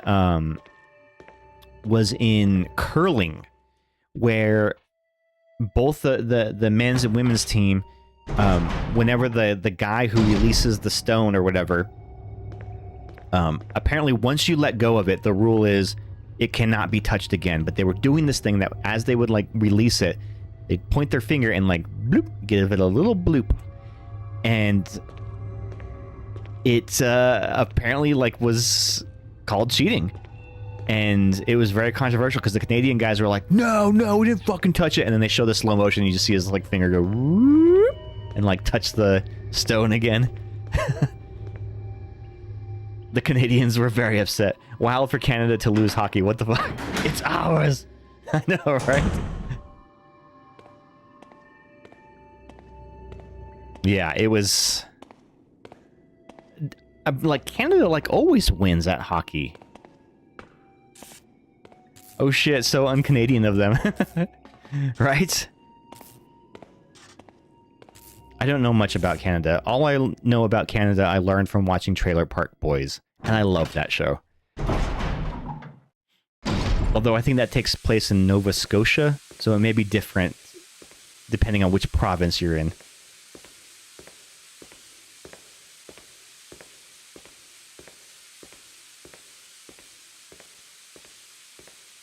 what's really funny is most streamer friends that I've met are Canadian. I wonder why. I don't. How did that end up being a thing? Like, I know like 4 or 5 streamers that are Canadian. That's all you really need to know. that tracks. Yeah, I got it. Oh wait, do I have to do something after I put that thing in there? Is there a switch I have to press? Supplying power. Okay, power's good. Unlimited power. What is the best city in Canada? Would you say? Is the one that's you got to visit? If you're going to visit Canada, you got to go to this city. Because we're going to Toronto. And I don't know if that's the best city or not. It is certainly a city in Canada.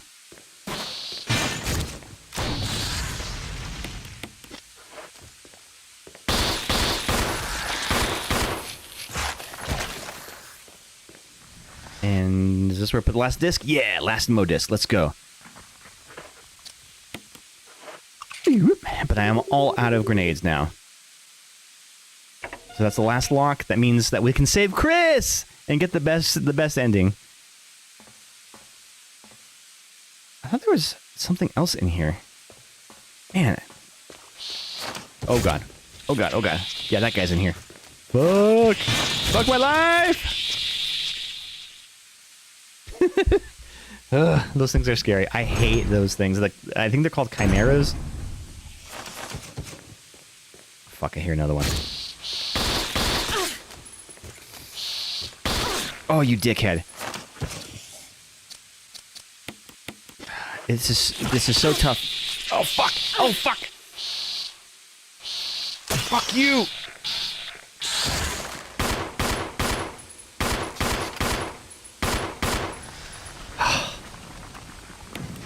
Actually, that kind of worked out because I didn't take any damage for that. So that works. Self-defense item.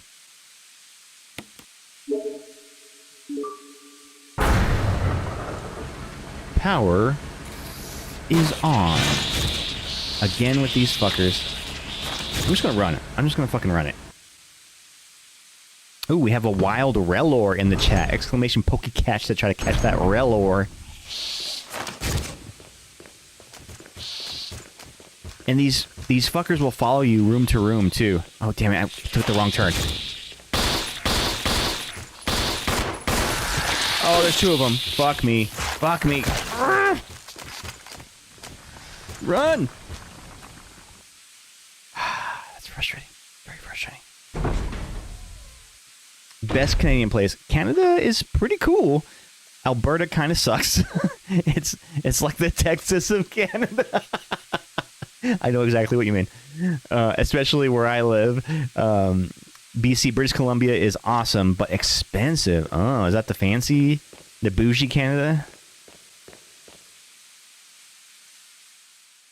How many provinces are there in Canada? There's a lot, right? There's like 7 or 8.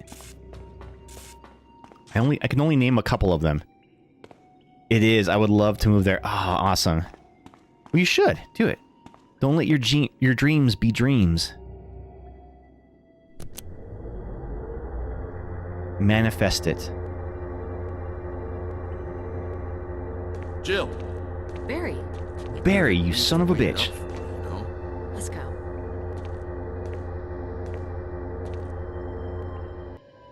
Oh, I probably should have got a better gun than just 10?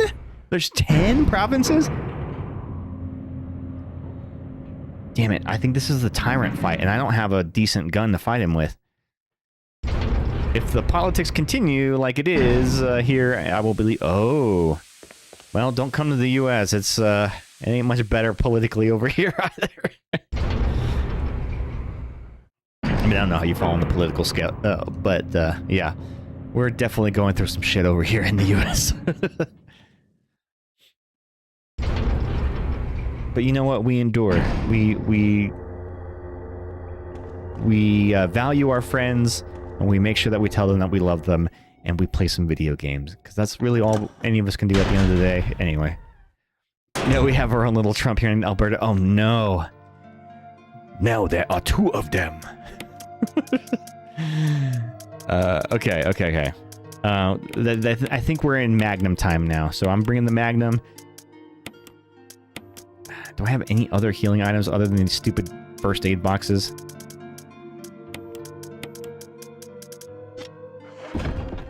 Community is important. I mean, really, that's all we have. That's the only change we can really affect is in our immediate communities.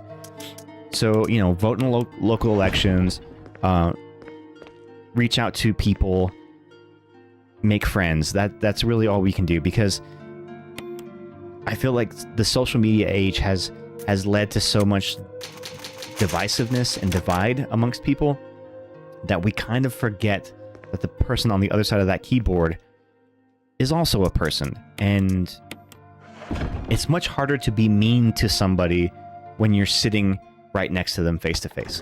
So we need more of that face to face interaction so that we can all learn to not be as much of an asshole. Yes, stand together. The 1% is the true enemy. We are together in this. Exactly, right? It's not left versus right. It's top versus bottom, and we're all on the bottom.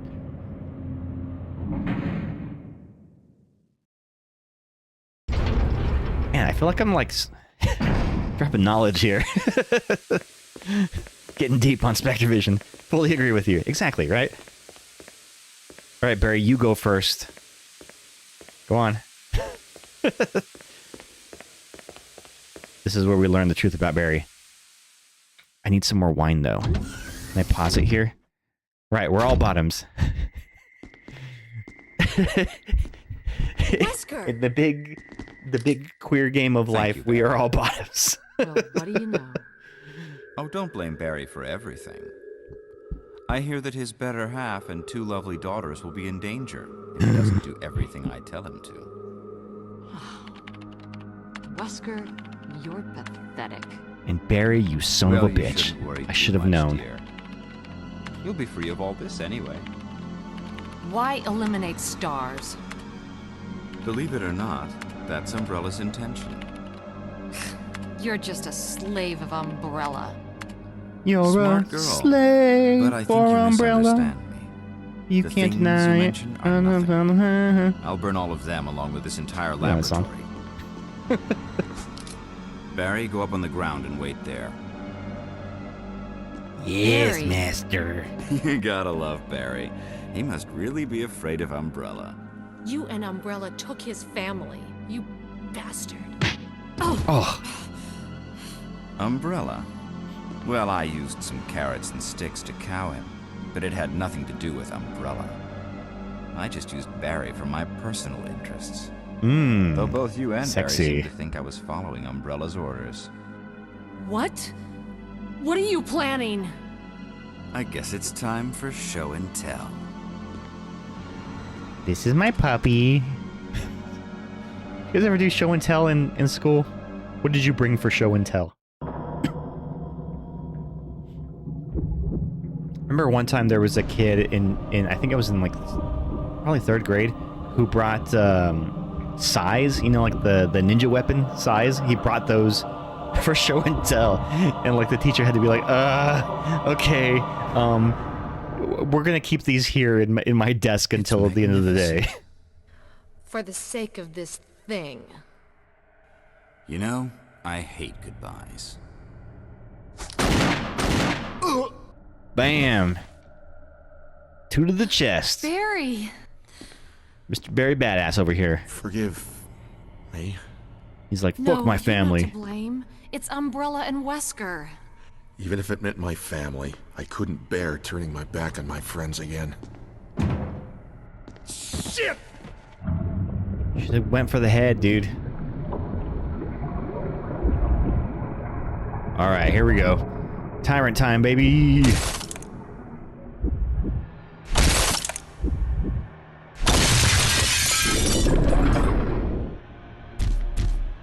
I wonder if his exposed heart is part of his weakness. Jill and Barry together. In hell. Good one. Got him. You got us there, Wesker. Want a piece of me? Fucking shoot him, dude. You have the big gun. Premature. Ugh. You prematured all over him. Dude, it's a gun. Like, shoot him. Barry!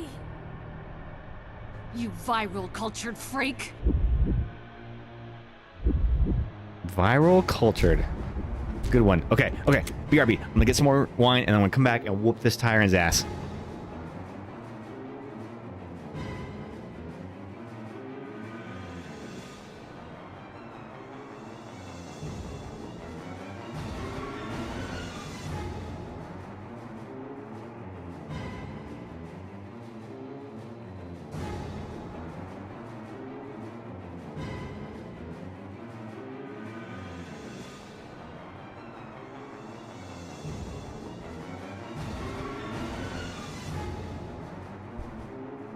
Okay, I'm back.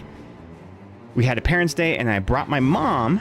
She keeps her hair kept very short, and me being the same moron as I am now, went, this is my mom, and yes, she's a girl.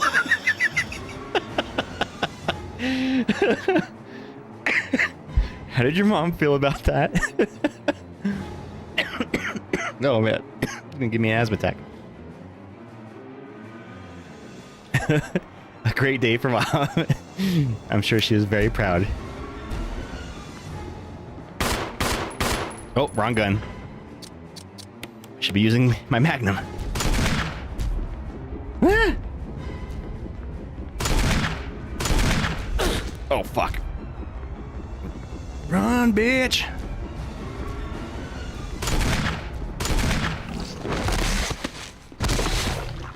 I forgot how many rounds you have to use on that guy. She reminds you about it. Every birthday she tells the story of how you embarrassed her in front of your whole class. Barry, you alright, buddy? Barry!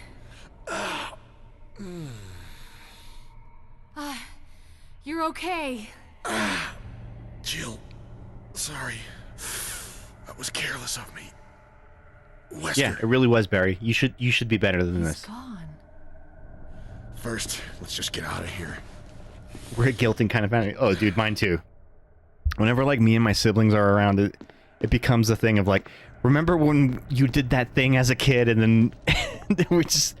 Or how we all picked on each other as kids. That was very much our environment. But, I mean, I don't mean to... No, I'm not going to say that, but there is something to be said about how I was brought up with my siblings in that maybe us kind of picking on each other and kind of snipping at each other all the time built some tough skin on us. I'm not saying that... I'm not advocating for, like, picking on people or bullying people, but I do think that in my specific use case, being around my quick-witted and sharp-tongued siblings led to me being able to dish it as good as I can take it. There's something to be said about families that can grow from sibling sass. Exactly, right? Not meanness, just exactly. See, I was trying to be very deliberate about how I was picking my words there.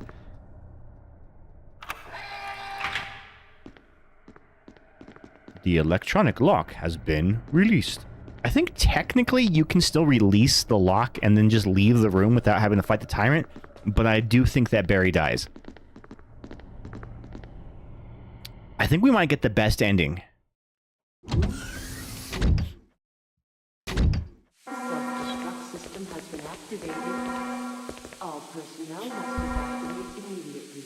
Reactivating and Wesker must have sent it off. And also, like you, I had a unique family situations where SAS helped bridge some divides. That's right, I jumped straight to the correct spelling. Ghost, are you excited to play Resident Evil 5 with me? all logs. I'm very excited to play with you. That one holds a very special place in my heart because I think was one of the best co-op game experiences of my life. And lucky for you, I have most of like the best guns and stuff unlocked already, so like we're gonna casually breeze through it.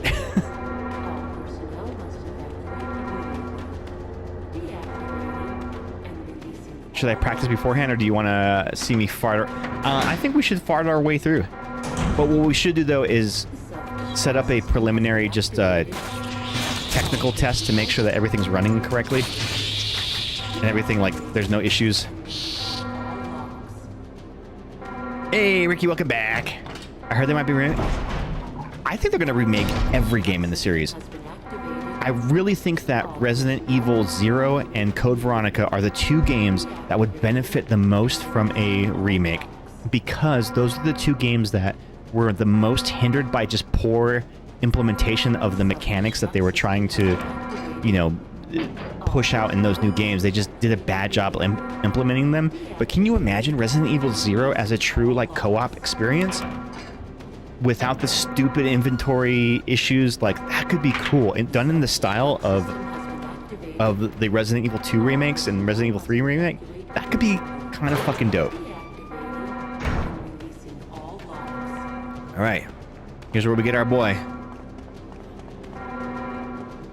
The self-destruct system has been activated. All personnel must evacuate immediately. Deactivating and releasing all... Yoo-hoo! Anybody in here? We literally don't see him for the entirety of the game Jill. until now. Chris, you're okay. Glad to see you are too. And you're so hunky. Anything on Wesker? We'll talk later. First, let's get going. I don't remember if it's this one or the original one, but if you go back into the cell, there's some shotgun shells. Also, where did he get this gun from? He's had a gun this whole time? How did he get captured? And he just sat in... Oh, yeah, here we go. They're grenade rounds.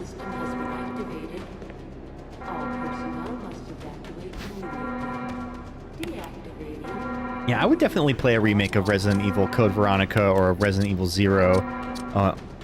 I feel like Resident Evil 5 and 6 are too modern to really warrant a remake. Like, it seems too soon. But I mean, I guess if they're gonna do it, they're gonna do it. Come on, Chris. Let's get a move. I wish I could give him a better gun. I mean, I guess I don't have any ammo for any other guns that I have.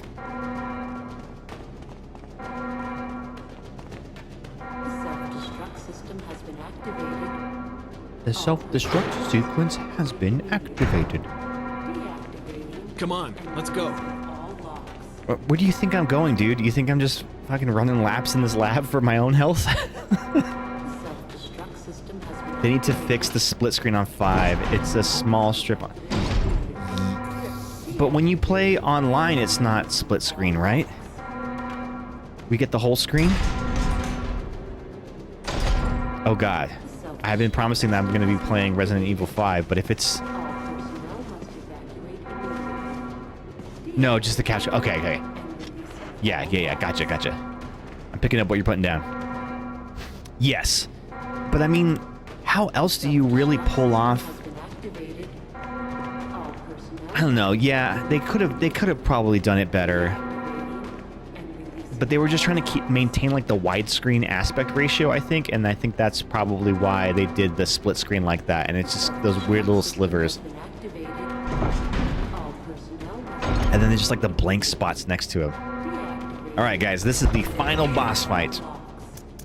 And then if we succeed, we have completed Resident Evil Remake HD, whatever, Remaster 2.0.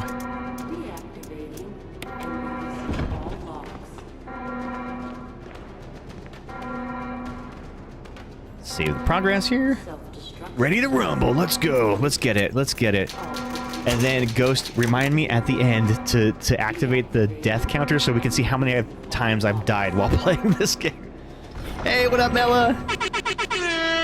Oh, hell yeah, just in time for the epic conclusion of Resident Evil. I guess I can drop my pistol because I don't need this shit anymore. We're going big or going home. Get my Magnum out. Magnum was my nickname in high school. If you know, you know. Hi, crap him. Come on, hurry! How you been, Mela? What's new? Come on, boys. Let's go get him. Ba-dumps. I have a button for that. Drink. Okay, I know that, like, we're supposed to be in a post-feminine era, but why are these two guys making me go first?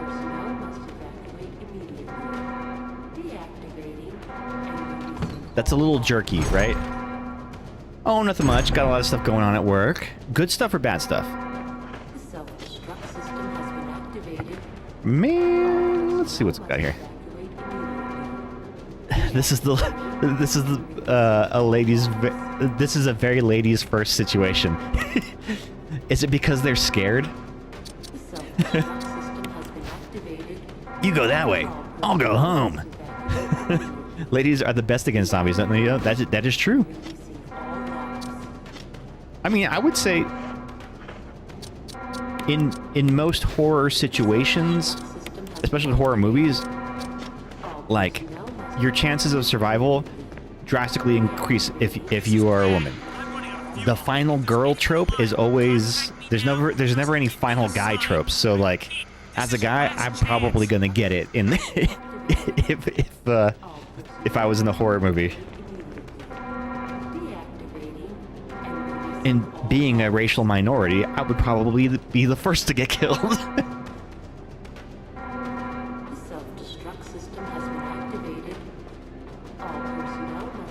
Mostly bad, but that's because our higher-ups overpromised.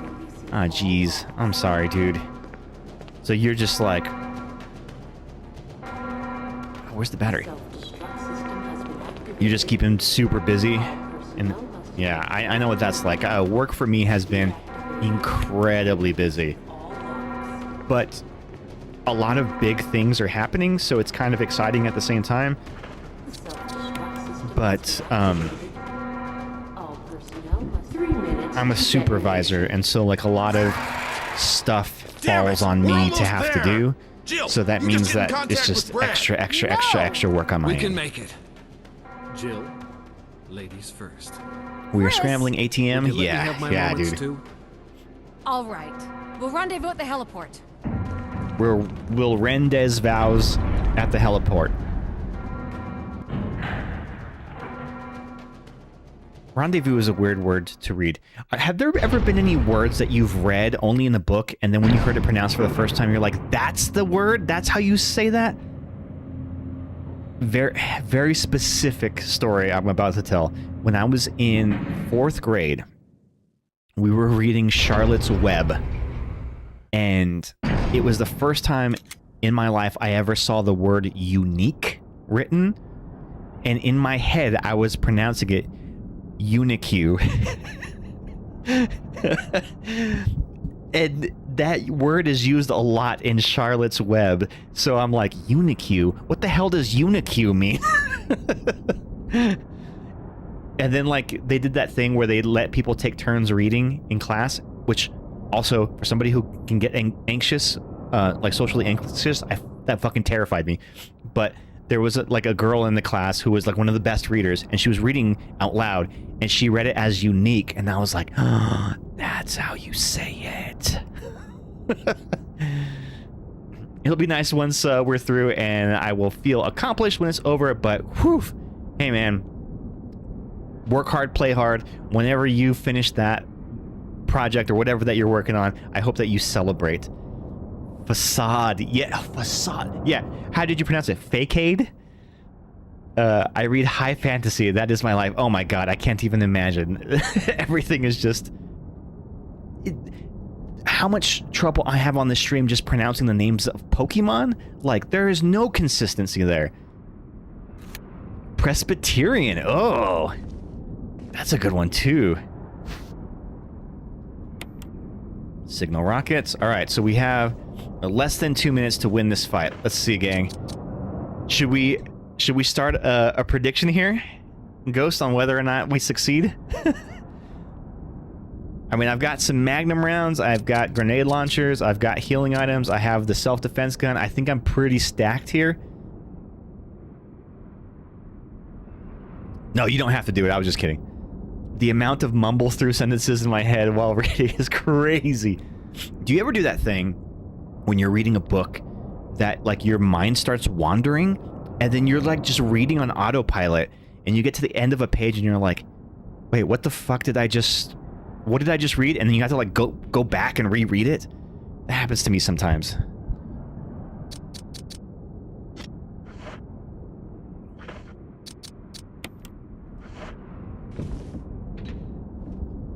All the time. Yes, we are bonded in our limited attention spans. Okay, predictions up. Get your votes in right now. You may wager points and earn some channel points. Does Barry get killed? If Barry gets killed, we'll take that as a failure as well, as not surviving. Yes, all the time. Reading is definitely a skill, so it gets better the more you read. That is true. And reading out loud was always something that I struggled with in school. I don't know if it's like a dyslexia thing or what, but I always like struggled with like public reading. And whenever they would do this thing, so I remember my 9th grade English class, we sat in rows of desks, right? And I sat like in the corner of the class because I was very like antisocial.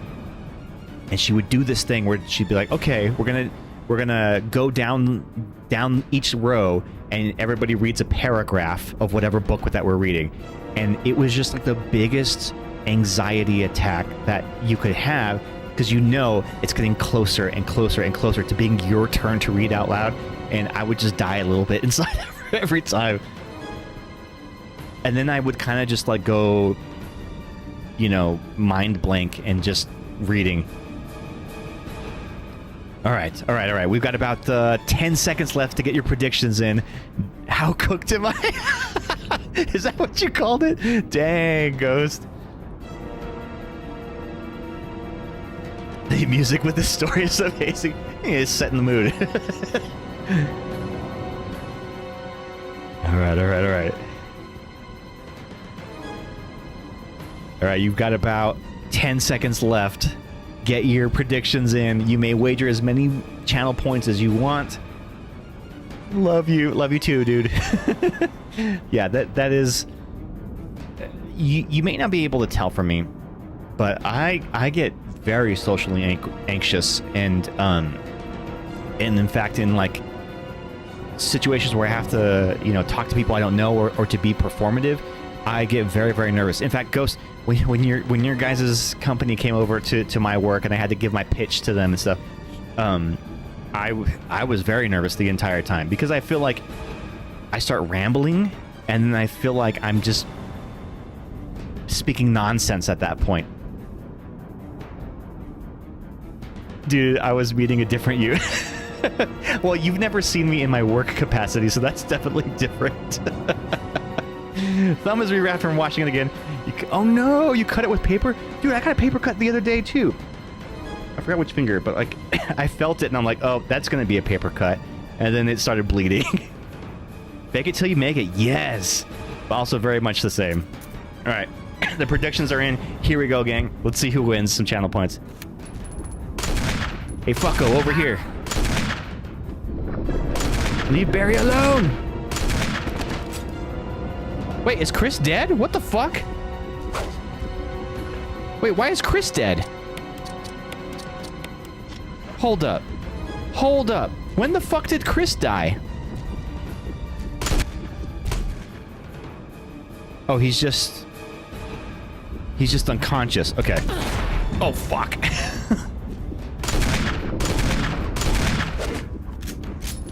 Okay. He's not dead. He's just unconscious. No, he was so young. All right, I am officially out of magnum rounds. The self-defense weapon is one of the strongest weapons in the game, and I just used it right there. Jill, use it! Kill it, whatever it is! I'll punch a boulder in his honor. Oh, God! I just come out of the cutscene just to get my ass kicked right there. All right, last healing item. Oh, God. Oh, God. Oh. He is fucking tossing me around. It's so handsome. No, right? That was the biggest flaw of Resident Evil 7 is when they replaced Chris's character model with some like, oh my God, I'm about to get it. No, no!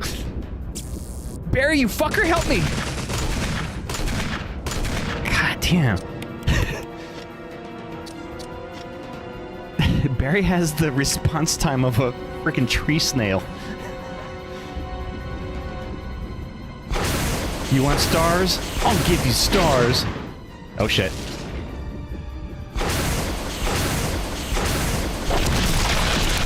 Let's go! Ah! Got him! Got him! USA! USA!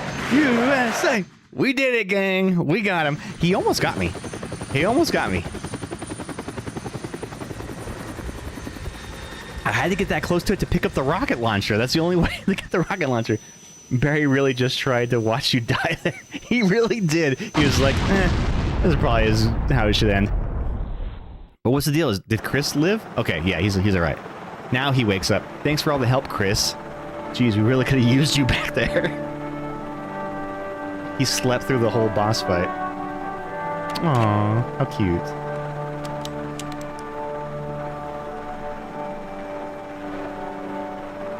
So Mella's answer for the question of the day is Kingdom of Spiders is a very low-budget horror film that was, the only movie that I ever walked out of the theater was, it was like 2003's House of the Dead. It was a Uwe Boll movie. I went and saw it in the movie theater on opening night. I was actually on a date. I was on a date. We went there. And it was the worst god-awful movie I'd ever seen in my life. So like halfway through, I kind of leaned over to her and I was like, are you enjoying this movie? And she's like, no. I'm like, you want to get out of here? And she's like, yeah. So we just we left and made out in the parking lot. But that was a fucking awful movie. The movie Leave the World Behind because it never made any sense. Okay, so funny thing, they're showing recaps of the game, right? They're showing clips of Rebecca, but if you play Jill's playthrough, you never meet Rebecca, so you'd be like, who the fuck is that? Who is this bitch? See, like, we never see Rebecca in Jill's playthrough. My favorite scene was where a woman had a spider on her hand, she lifted it up, and it was very clearly a mannequin hand, and the character decided to use a gun to shoot the spider off of her hand. Oh my god. Smooth. Yep, yeah. Nothing gets the ladies going like a really, really, really bad horror movie.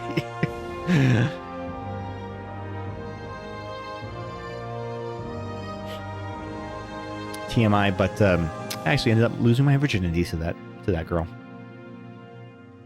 Those were the days.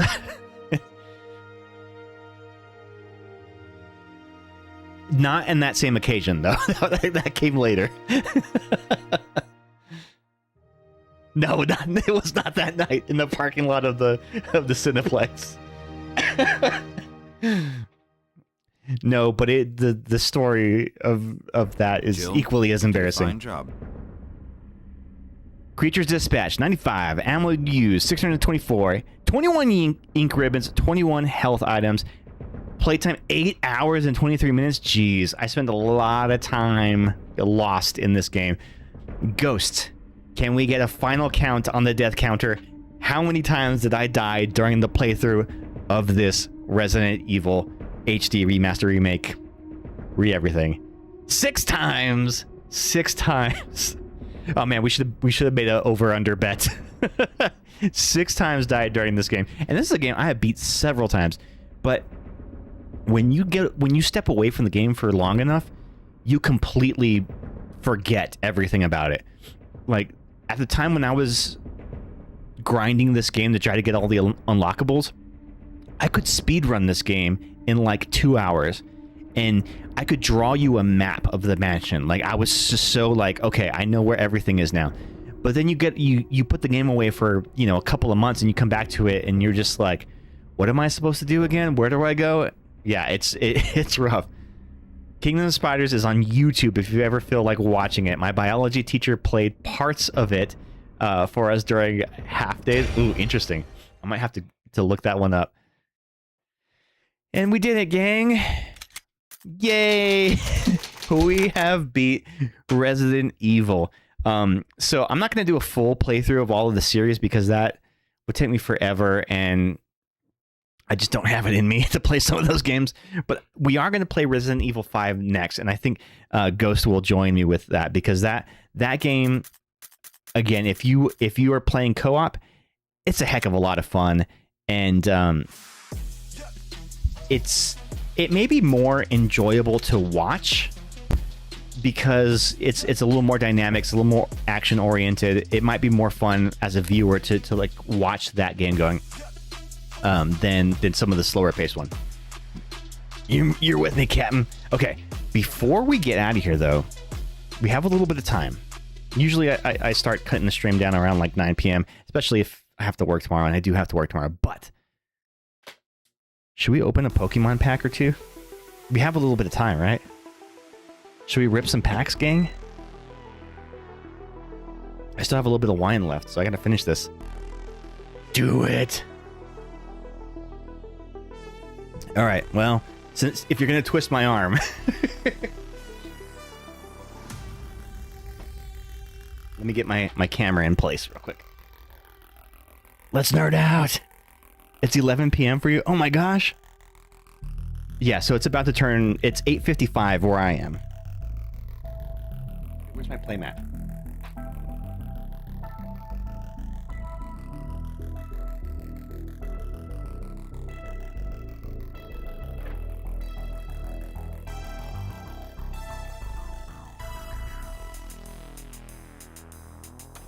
Alright, here we go. I know just the thing to rip tonight too, because I've had this for a little while, and it's been sitting on my shelf and I forget about it. Let me get my playmat in place, switch the camera over.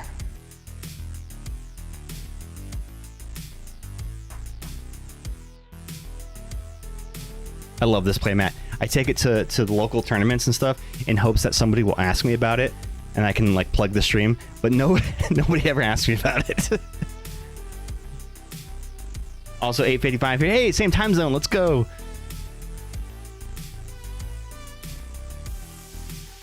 I have this.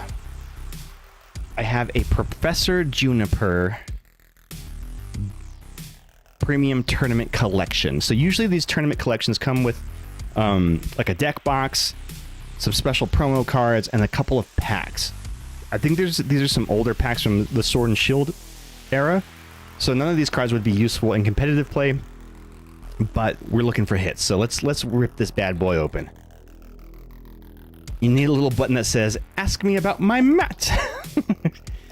Oh, and I do this thing, and this has become my bit now at locals. Every time I get matched with a new opponent, I give them before we start our match, I give them a pack of Pokemon fruit snacks. Like I buy them from Walmart, like a bunch of them, and so I'll hand them and like, here, for the sake of competition, I give them a pack of Pokemon fruit snacks. So I've become the fruit snack guy at my local tournaments, and they're like, "Oh, thank you." And I say, I do this for everybody in hopes that they'll go easy on me, but it never works. I still get my ass kicked. Being the fruit snack guy is sick. Yeah, it's my form of just like making friends, because then it's something that they'll remember me by, right? Me staying up until 11 is nothing. I normally stay up until 4 to 5 a.m. Oh, dude, that is way too late. I mean, who am I to tell you that that's too late? Live your own life. You're an adult. Oh, I should probably change the the channel to so I'm no longer playing Resident Evil.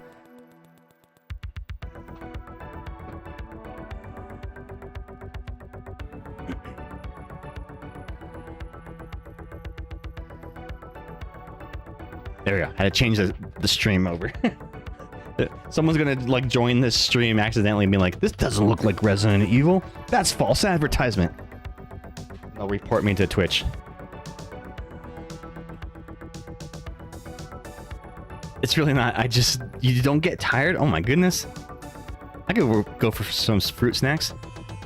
27.5 at 4 miles per hour for done. Oh my gosh. I get ready for bed at 8 p.m. if I have to be up for school early. So I have to be up for work.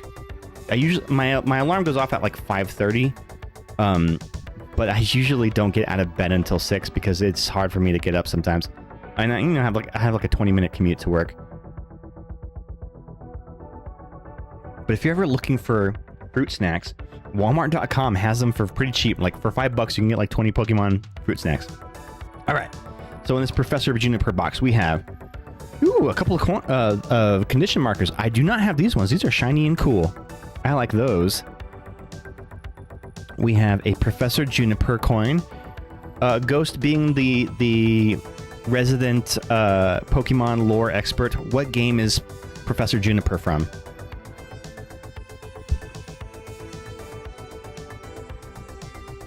I get ready for. Oh, I already read that one. Oh yeah, you're doing school, right, Joan? He's the fruit snack guy. That's me. Just jogging 27.5 minutes. Oh, nice. Hell yeah. Man, speaking of which, I need to get my ass back in the gym because I'm pudging up a little bit. Black and white, but I didn't actually know that one. Oh, you didn't? One more year after this last semester. The end is near. Hell yeah, dude. We got some damage dice. Pretty cool, pretty cool. Ooh, some Professor Juniper sleeves. And it's, what's the name? Mincino? Mincino? Is that what that is? What's the name of that Pokemon?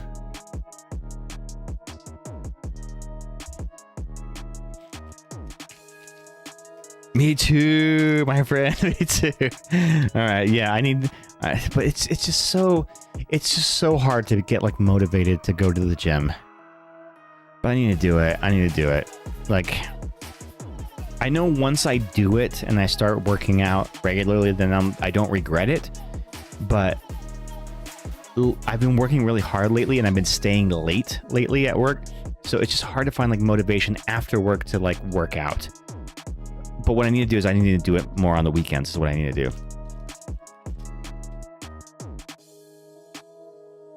Who's that Pokemon? It is Mincino.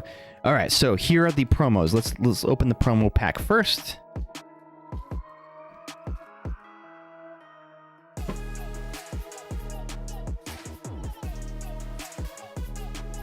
I'm trying to get into house workouts and work back up to the gym. I get it though. I like gaming and reading in my free time. There was an app I had downloaded at one point that was like home workouts or whatever, but all it was like do 100 sit-ups and 100 push-ups, and it's like, fuck. It wasn't a good like beginner's workout. For work, I walk more than 3,000 steps. Maybe I should do that. I should start like step counting and doing little things like that.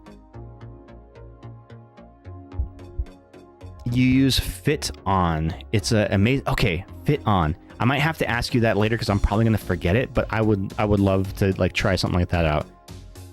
Closer to 4K steps because there's times I leave my phone on my cart. I went to the gym once and wish I had stuck to it, but like, I feel like at a gym I get very, very self-conscious that I'm the only person in the entire gym that doesn't know how to use these damn machines. And I'm too afraid to ask for help. All right, so we get some special promo Professor's Research cards. Professor's Research is a card that gets reprinted more and more and more over the years. So this card is currently playable, although it will be rotating out in April, but it will reprint again and then it'll be valid again.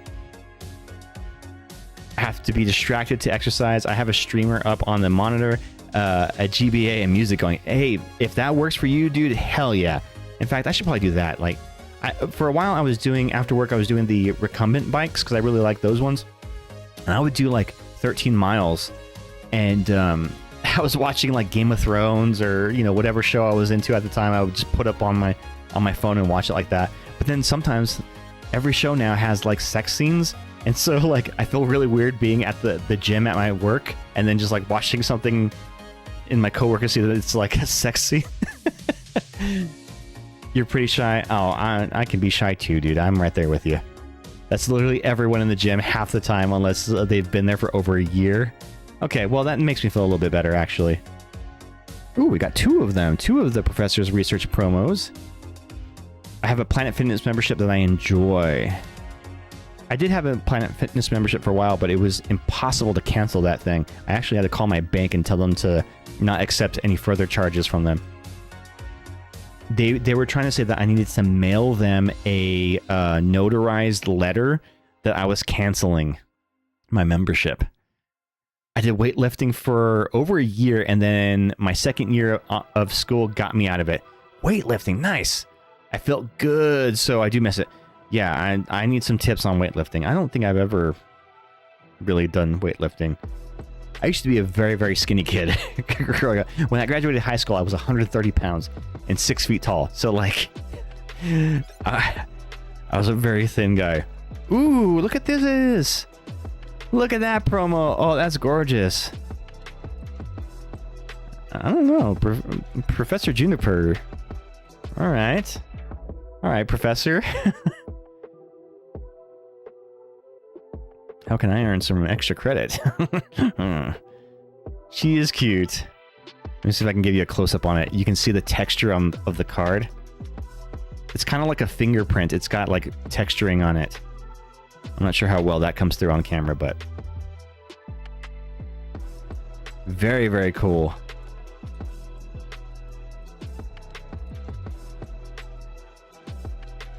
I forgot to tell you, the deck set I got at last Poke Night had a couple of Hollow Cyrus Boss's Orders. Hell yeah, dude. Let's go. Cyrus Boss's Orders are the ones that I use in all my battle decks, the full art ones. I really want the Giovanni ones, but those ones are like $50 a card, and I cannot bring myself to buying them just to use in the battle deck. I can't do it. I'm super tall for a girl, 6 feet. You're 6 feet?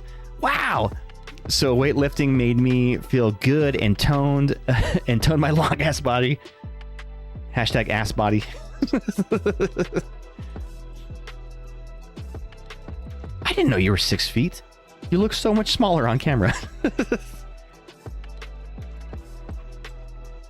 The texture looks weird. You think it looks weird? Greetings, Logass Amazon. You have my admiration.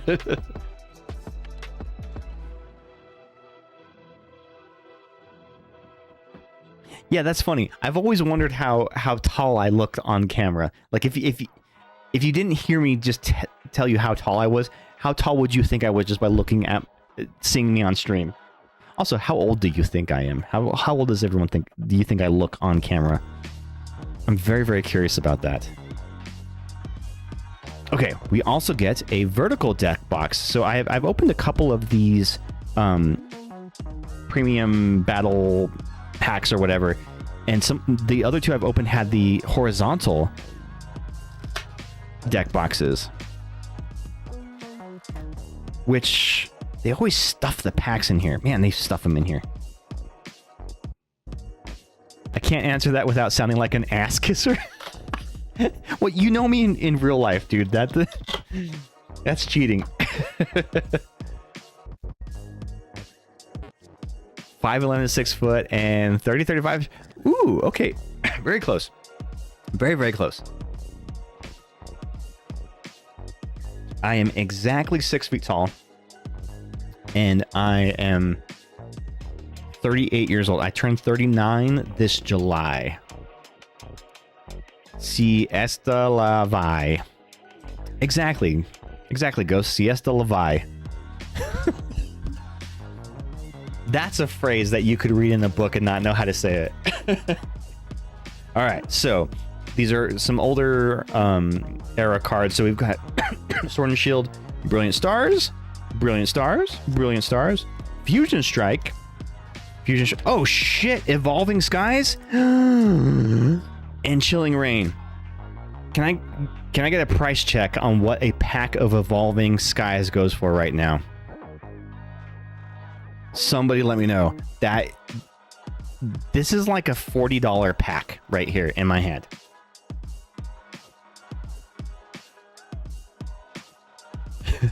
I think the only reason I look shorter in stream is because most people don't expect women to be 6 feet tall. Fair. I think the average height for women is like 5'3", 5'4", something like that. I guess it depends on where you're from too. Okay, well, shit. Now I'm excited about this. So we're gonna mix some of these up here. Yeah, $37.97 for a pack of Evolving Skies. Fuck yeah, dude. Fuck yeah. But I've only opened maybe like 4 Evolving Skies packs in my life, and I've never gotten anything good on them, so who the hell knows? Alright, here we go. Brilliant Stars. We're starting off first with Brilliant Stars. Oh, can I get some hype in the chat for a first pack magic? We get something good here. Trade the packs for some Giovanni cards, honestly, right? 1, 2, 3. Is it 4? 4 to the front. Thank you, Ghosty, for the hype. Joan, thank you for manifesting this. Let's see what we got here. Oh, I think it's 3 to the front. I did too many. Ice Cube. Yeah, it's 3 to the front for future reference. We've got the Energy. Cincino. Speaking of Cincino. Oh, there's a Cincino and the Mincino. Which one is this one? That's the Mincino. Okay, so this is the Cincino. This is the evolution form. So none of these cards are valuable in competitive play, so I can't really use them for decks, but we're looking for some cool hits. It's very cutie. Yeah, it is a cutie. Floatzel, aka hot dog seal, or a hot dog ferret. Buzel. It's a baby. Halucha. Oh, this is cool. I like the art on this one. Halucha's fucking dope. I just love seeing some Mexican representation in Pokemon. For the raza. In case you didn't know, I'm Hispanic. Electabuzz. Hot dog water. To be honest, that'd be a great tattoo. The Halucha. So yeah, he's like an owl, but he's a luchador. So like he's like wrestling. I don't know if you know what a luchador is, but it's specifically the Spanish form of pro wrestling, like WWE. Super cool.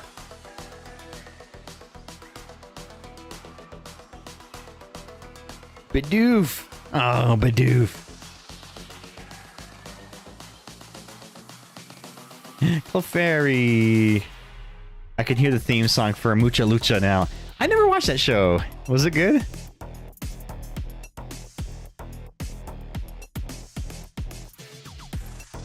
And a Bidoof reverse holo.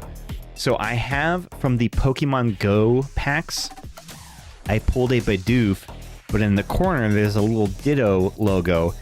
And what was really cool about that set is that there were cards, there's like 3 or 4 different variants of what would be common Pokemon, but it's a sticker that you peel off and it's a Ditto underneath. Really, really cool. I have 2 of them. One of them is I want to say it's like a Spinarak or something. But yeah, I have not peeled them though. I can't bring myself to do it. Bidoof is such a cute name. I know, right? Bidoof. It was not good, but it was fun. Clefairy.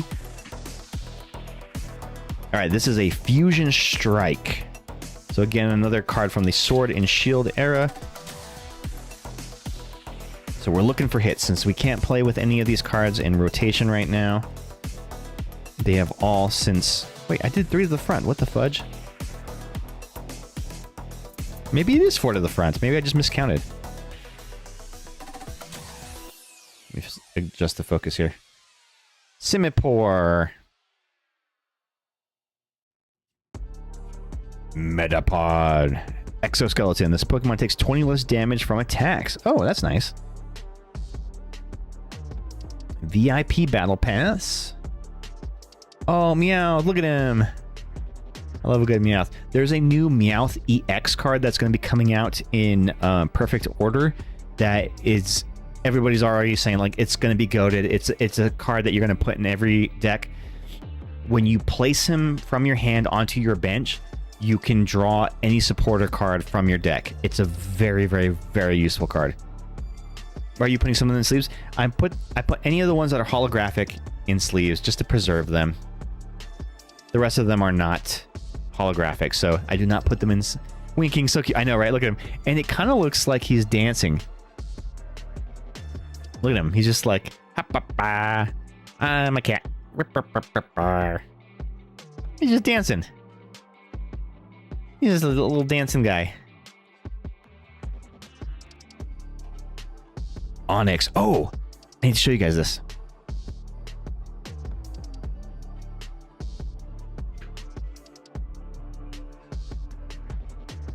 Check out what I got from AliExpress for like $4. It's an Onyx. It's like a little rubber Onyx statue. Isn't that cool? I always thought Onyx was like one of the coolest Pokemon, but he, in the games and in the card game, he's not very good. He's just super huge energy cost, very, very expensive retreat cost, and just like does not really hold his own.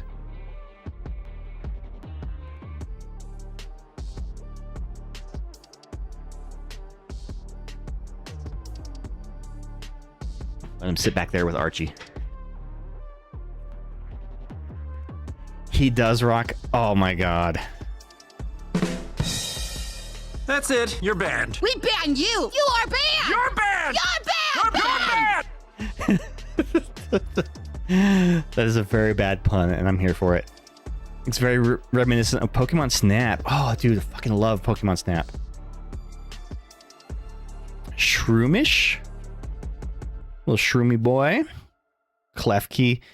This... Okay, so our friends Zach and Izzy popped into the chat earlier. Fucking hate this Pokemon. They're like, it's a damn set of keys. They were literally running out of ideas. But... So get this. There's also the Pokemon that's like a lantern. There's this Japanese belief that when items, household items, are like passed down long enough from generation to generation, they acquire a soul, and that was kind of what they were referencing with this generation of Pokemon, was interjecting these kind of like household items that were Pokemon. So when you think of it like that, you're like, okay, that kind of makes sense. I get it now. What does that Pokemon even do? Well, according to this, it says, long ago... Here, I can see if I can focus this so you can read it. Long ago, it lived in mines, but once the minerals that make up its diet became scarcer, Klefki began appearing in human settlements. So, I hope that answered your question. Don't you come for my Litwick? Oh, Litwick is kind of cute though. Yeah, it's actually kind of sweet, right? When you think of it in that context, you're like, okay, I get where they got these ideas from. They weren't just like sitting in a boardroom and they're like, well, we got to come up with 20 more Pokemon. Everybody, what do we have? And someone's like, well, there's a candle in the corner of that room. We'll make a candle Pokemon. All right, there's a lantern over there. We'll do a lantern. And some guy's like, well, all I have on me is my keys. Print, make it a Pokemon card. Like it wasn't as desperate as that sounds. Ooh, Golem, nice. Fucking love a good Gen 1 Pokemon. And it's a reverse holo. This might make its way into my Gen 1 Pokemon binder. Desperate Blast. If this Pokemon is in the active spot and is knocked out by damage from an attack from your opponent's Pokemon, put 10 damage counters on that attacking Pokemon. You got that? Ooh, and a Landorus. I actually have a couple of these Landoruses. Or should I say it like I say my name? Londo? Landorus? Oh, maybe that should be my favorite Pokemon because it's got my name in it. Classic 150. 151. If you know, you know. Alright, next we've got a Brilliant Stars. Brilliant Stars. So what did we say? It's 4 to the front? I feel like I screwed the last two up. 1, 2, 3, 4. Yes, okay, we got it right. Crawdaunt. Crawdaunt. He's like a crawfish. Collapse Stadium. I'm not even gonna read all that. I can't use this card in battle anyway, so. Ooh, Claydol. Ooh, this is a cool art for him. So it's like a 3D image, and he's just like in hell burning there. That's cool. Staryu. Love a good Staryu. Love me a good Staryu. You were made... I was made to lead, not to read. Burmy. Oh, I've never seen this Pokemon before. Camera's getting a little color-wise. What's the story with Burmy? If its cloak is broken in battle, it quickly remakes the cloak with materials nearby. Interesting. This is like a little coat. Yukamori? Are you talking about the Staryu? Yes, it is. It is by Yukamori. Good catch, dude. So Yukamori is a really cool artist of the Pokemon cards. They have a technique that they do where they make clay sculptures and then photograph them in the real world. Very, very cool artist. I don't know much past the Diamond game. You know, I played basically the first generation and a little bit of the second generation and then skipped Pokemon for years and have only recently gotten back into it. So like there's a lot of Pokemon that I have missed. There are now, back in my day, there was only 151 Pokemon and now there's like 1,010 or 1,018 of them, I think. Riolu. But getting into like playing the card game has made me appreciate a lot of the later era Pokemon.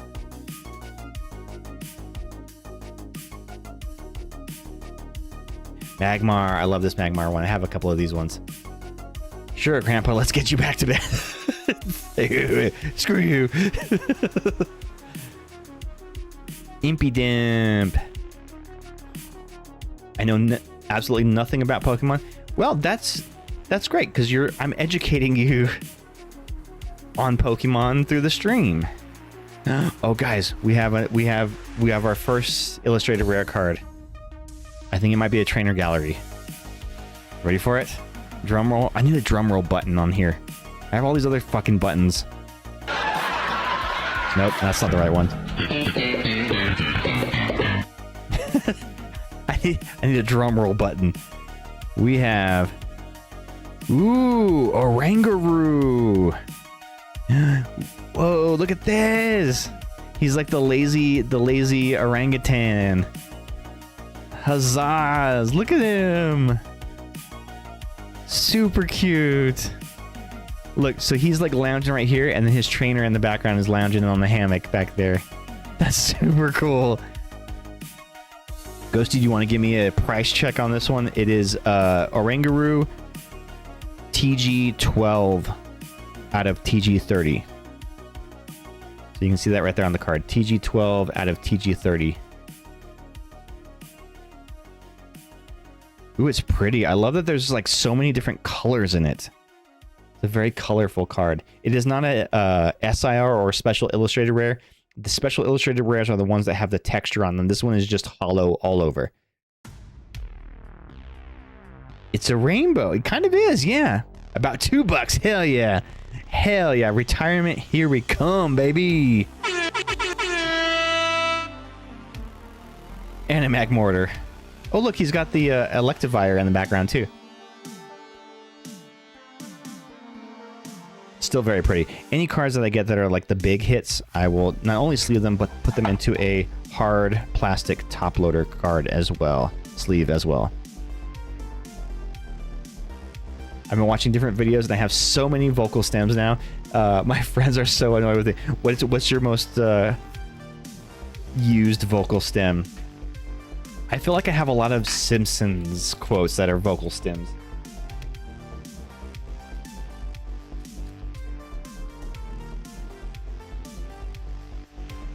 There's a lot of like just Simpson quotes in general that I just say all the time. I love ice cream. I don't know what that's from, but I will assume it's from like a TikTok or something. Excadrill. Double. Spongy gloves. Ew, those look kind of gross. I don't know how I feel about these. One $2 card at a time. Yep. One $2 card at a time toward retirement. Are you kidding me? At this rate, we'll never be able to retire. We're millennials. Retirement is not in the cards for us. I like trains. Spidey is friends. I don't know any of these. I thought that was a Pokemon for a second. It's got a Sandygast. Oh, it does. Yeah, there's a Sandygast in the back. You can't see him. Sandygast is one of those Pokemon that same kind of story. It's a sand castle. I think it's stupid, but I get it. Sandshrew. Oh, this is cute. Also a Yukimori. So yeah, again, they make little clay sculptures and then photograph them in the real life, in the real world. That's cute. I'll fight you, Perry. Qfant. Another Impidimp. Ooh, we have a reverse holographic Galarian Linoone. It looks like a Kiss character. It looks like Ace Frehley from Kiss. Fight Farkle Flirt. I love that. Such a fun idea for a card. I know, right? Isn't that so cool? It's very creative. They had done like a contest where they were letting like American artists come up with designs for Pokemon cards, and they immediately stopped that contest because everybody just submitted AI generated art. Ooh, we have a Pokemon V card under here, so it is one of the better of the. It's like an EX card. We have Inteleon V, still considered a hit. Not as big of a hit as like the illustrated rares, but they are super cool.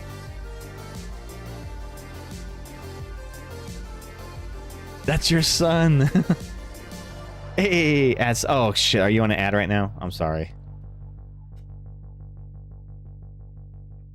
He was your starter in Shield? Oh, I wish there was something I could do about ads on Twitch. Honestly, like,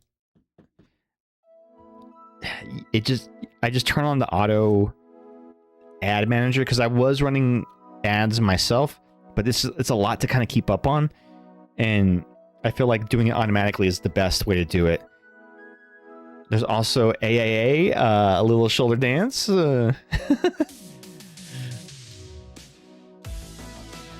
All right, this is a Brilliant Stars, and then we're going to get into the expensive packs here.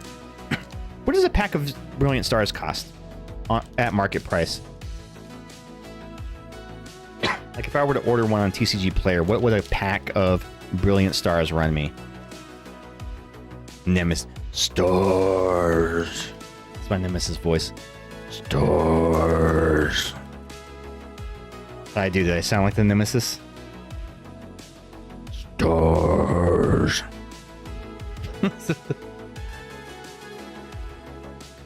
All right, here we go.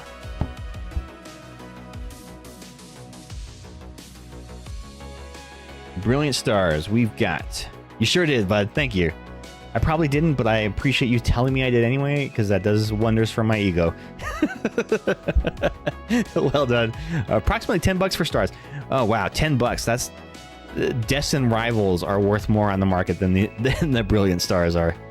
Sigilif. Pachirisu. Good old Patchy boy. Choice belt. Grimer. Grimer? I hardly know her. No? Nobody? Is mic on? Hello? I know, right? The Grimer art is kind of cool. He does look cool. I would love a reverse holo of this. Oh, and drink. Oh, that's right. Anytime I make a hardly know her joke, I have to drink. That's the rules.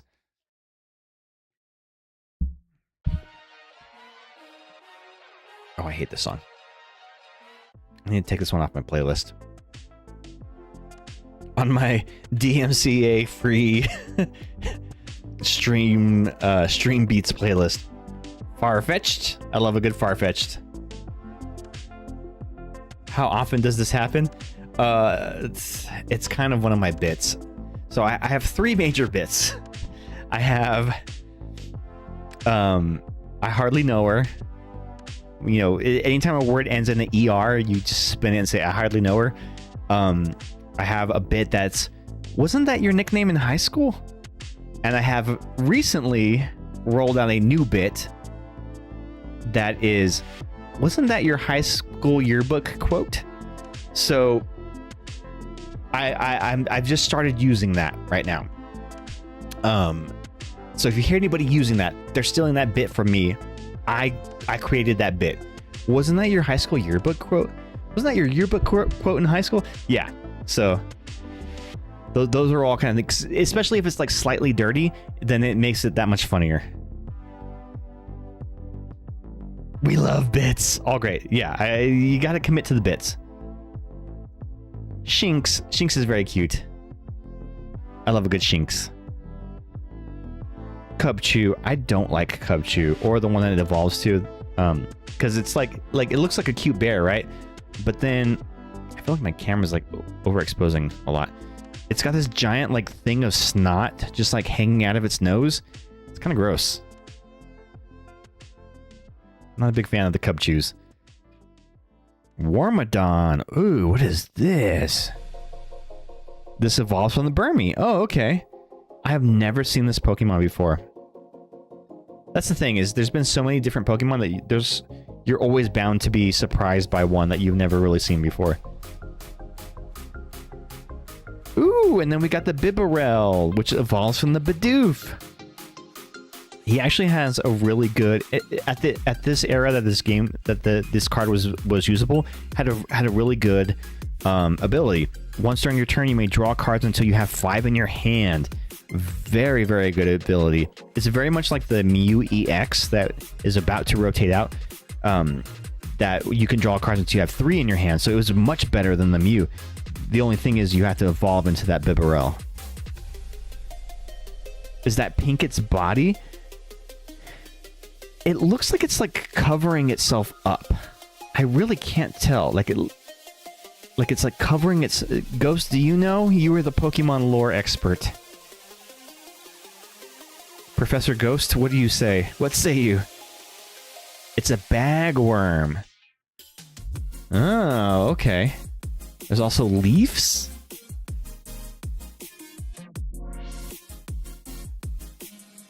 Like a worm in a bag. Worm in a bag! Not as successful of a business concept as you would think, selling bags of worms. But I guess, you know, the fishing community may sustain you as long as you market to them.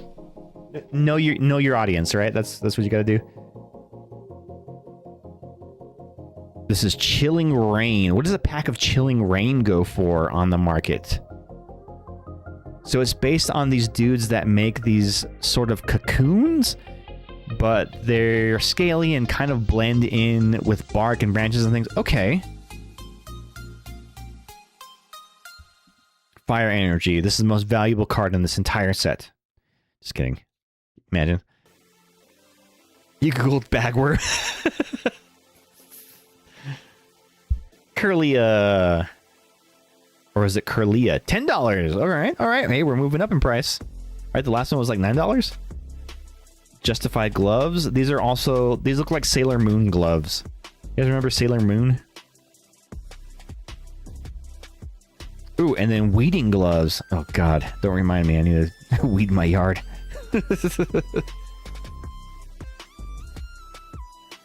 They look like Sonic gloves to you. Oh, yeah, they kind of do. I can see that. You managed to anger your cat. What are you doing to that cat? Oh, Rockruff. Oh, he's playing in the snow. Look at that. Look at that. That is adorable. Okay, Ghost, I'll set this one aside for you. Ghost collects puppy Pokemon cards. You pet her too much. Oh, I do that with my cats all the time. I think cats are a very, very, very good exercise of consent. Because cats love affection and they love pets and they love snuggles, but they only want it on their terms. You cannot force a cat into affection, and if you try to overpet a cat, they will bite you. So it's a very good lesson in consent, in learning to, like, you know, sometimes they want distance, sometimes they want to snuggle, and that's okay.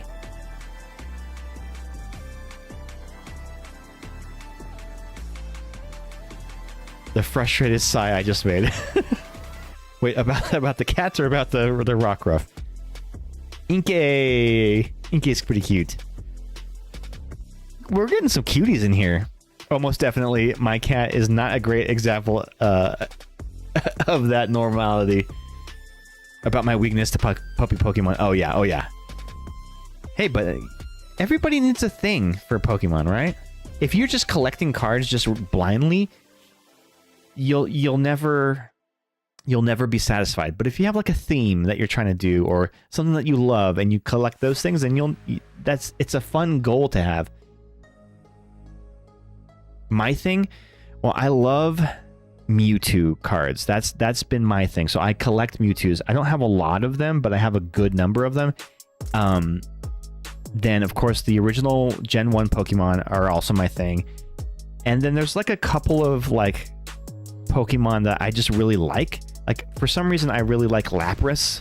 So Lapras, I've been collecting some Lapras cards. Those are the ones that I love. But like I've seen people that are like, I'm building a binder of Pokemon cards that looks like they're stoned, or that they're like sleeping. So yeah, those are fun kind of themes to like build your collection around. You like flowers? Oh, the flowers for this Larvesta. Okay, gonna make that flowers binder. You should, dude. The only person my cat will bite is me, but she will most definitely scream if she's not happy. Poor baby. Diglett. Diglett looks like a thumb. Look at him. He's about the same size as my thumb. Also, hashtag COVID nails. That's that thing. Everybody who caught COVID, we all now have those red stripes on our nails. Did you all just look at your fingers right now? I made you look, didn't I? Furfrou. Oh, I fucking hate Furfrou. I fucking hate Furfrou. This is the dog Pokemon that I hate the most. It's a poodle, but like in Pokemon Go, there's all the different variations of the Furfrou that have the hats. Ugh, I hate it. Yes, you did. You all looked at your fingers, didn't you? All right, Ghost, you can have this Furfrou. I don't want it. Cast form, reverse holographic. And lastly, in here we have a Greedent. He's just he's a little squirrel, a little hungry squirrel. Well, so far, in all these packs we've opened, we've only gotten like one hit, and that was the Oranguru Illustrated Rare. So that means that this Evolving Skies pack, this pack that, if unopened, I could sell on the market for $37 right now, maybe this contains the hit. The big hit of the night. This Evolving Skies, the reason these packs are so expensive is because they contain that the Umbreon card where the Umbreon is like looking up at the moon, and that like jump-started the Pokemon craze of 2020. So, what do you think, gang? Do we have a big hit in here? Should I rip this, or should I open this, or keep it sealed? Yukimori, but also it's got balls. Big old balls. Let's do it. We're gonna rip it, right? Yes, let's do it. Let's manifest some hype in the chat. Give me some good luck here, gang. Do we get some last pack magic here?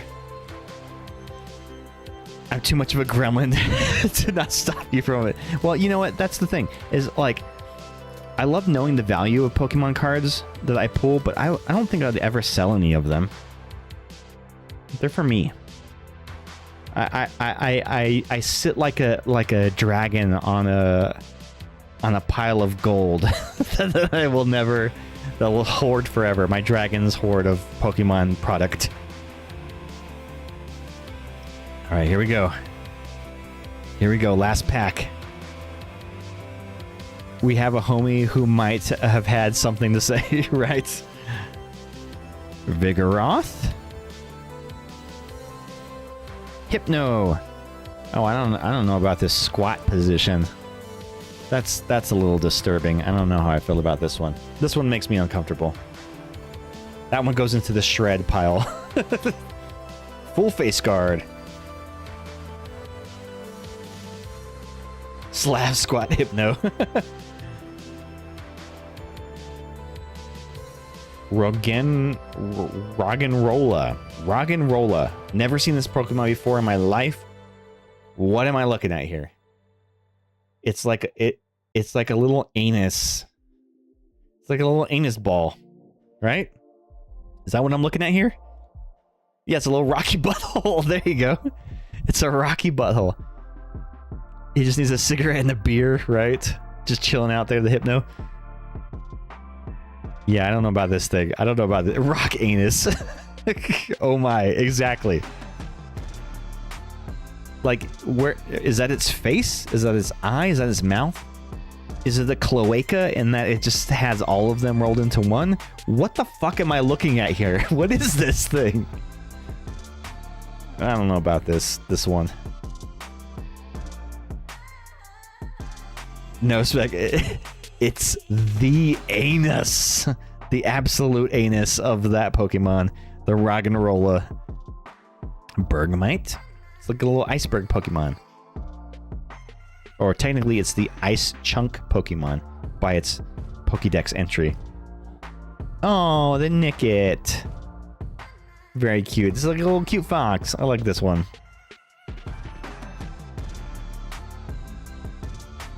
Lillipup, another puppy Pokemon.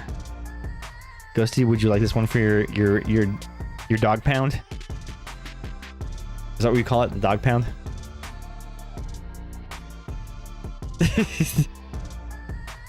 Hippopotas. This one's so goofy looking. Look at him. Look at this guy. He's so goofy. No, I'm not calling it a dog pound. Maybe like a rescue shelter? Okay, fair enough, fair enough. Yeah, it's a no-kill shelter.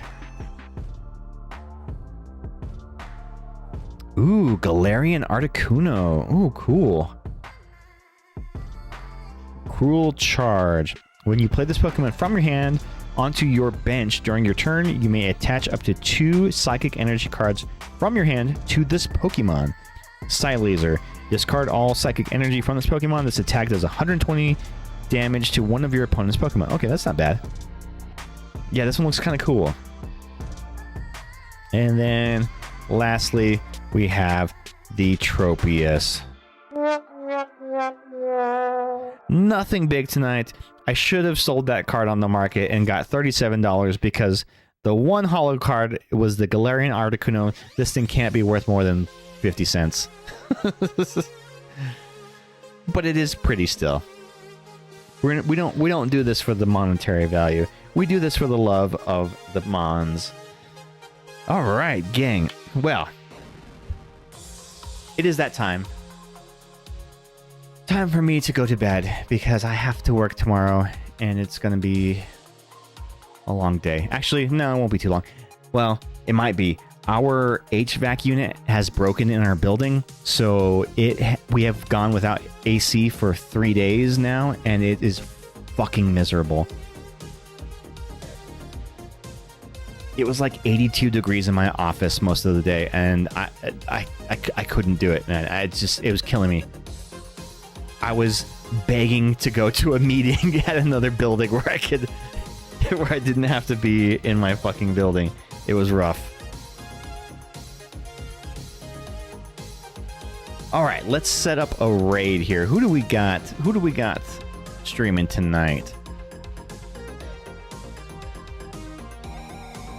Ooh, let's keep the Poke train a rolling, and we'll send this over to Sweet Brotato, who is opening some Pokemon packs. So we'll keep the vibe going. Y'all, thank you all for hanging out tonight. Oh, can we get a shout out going for Joan Dirty, please? Anybody who is not following Joan Dirty, please give her a follow. She is a super cool streamer. Plays a lot of different stuff. I found her because she was doing a playthrough of all of the Resident Evil games, and Resident Evil folks are kindred spirits, so we always show some love to other Resident Evil streamers. But if you are not following Joan Dirty, please go give her a follow, and let's send this raid out over to Sweet Brotato. So yeah, again, gang, stream Tuesday night and Thursday night. So Tuesdays will be all Pokemon. Thursdays, starting next Thursday, Ghost and I will be starting our playthrough of Resident Evil 5. The co-op, that was the first full co-op Resident Evil game. So stay tuned for that. We hope to see you again. Have a good weekend. So long, fuckers. Have a great night. Stay tuned for the raid. Bye.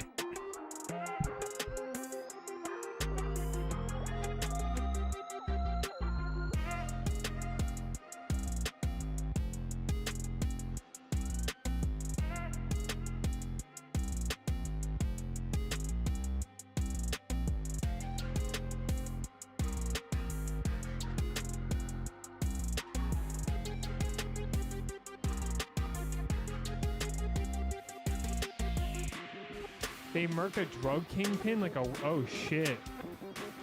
Oh, my... Oh, what in the... Spectre Vision! Now the place is under... Oh, my God. Don't go there, Colin. You just going for, like, a vacation, or are we supposed to go for something? Spectre Vision, thank you so much for the raid. Welcome in, everybody. How was your stream? Let me give you a shout-out. Joan Dirty. How you doing tonight? We are just ripping shiny cardboard. That's what I do here. I'll give you a shout out. Want to join us? Room for one more. Oh my God, I love your emotes. We got twerking kitties. Oh, a cruise. So is the cruise just like detouring now, I guess?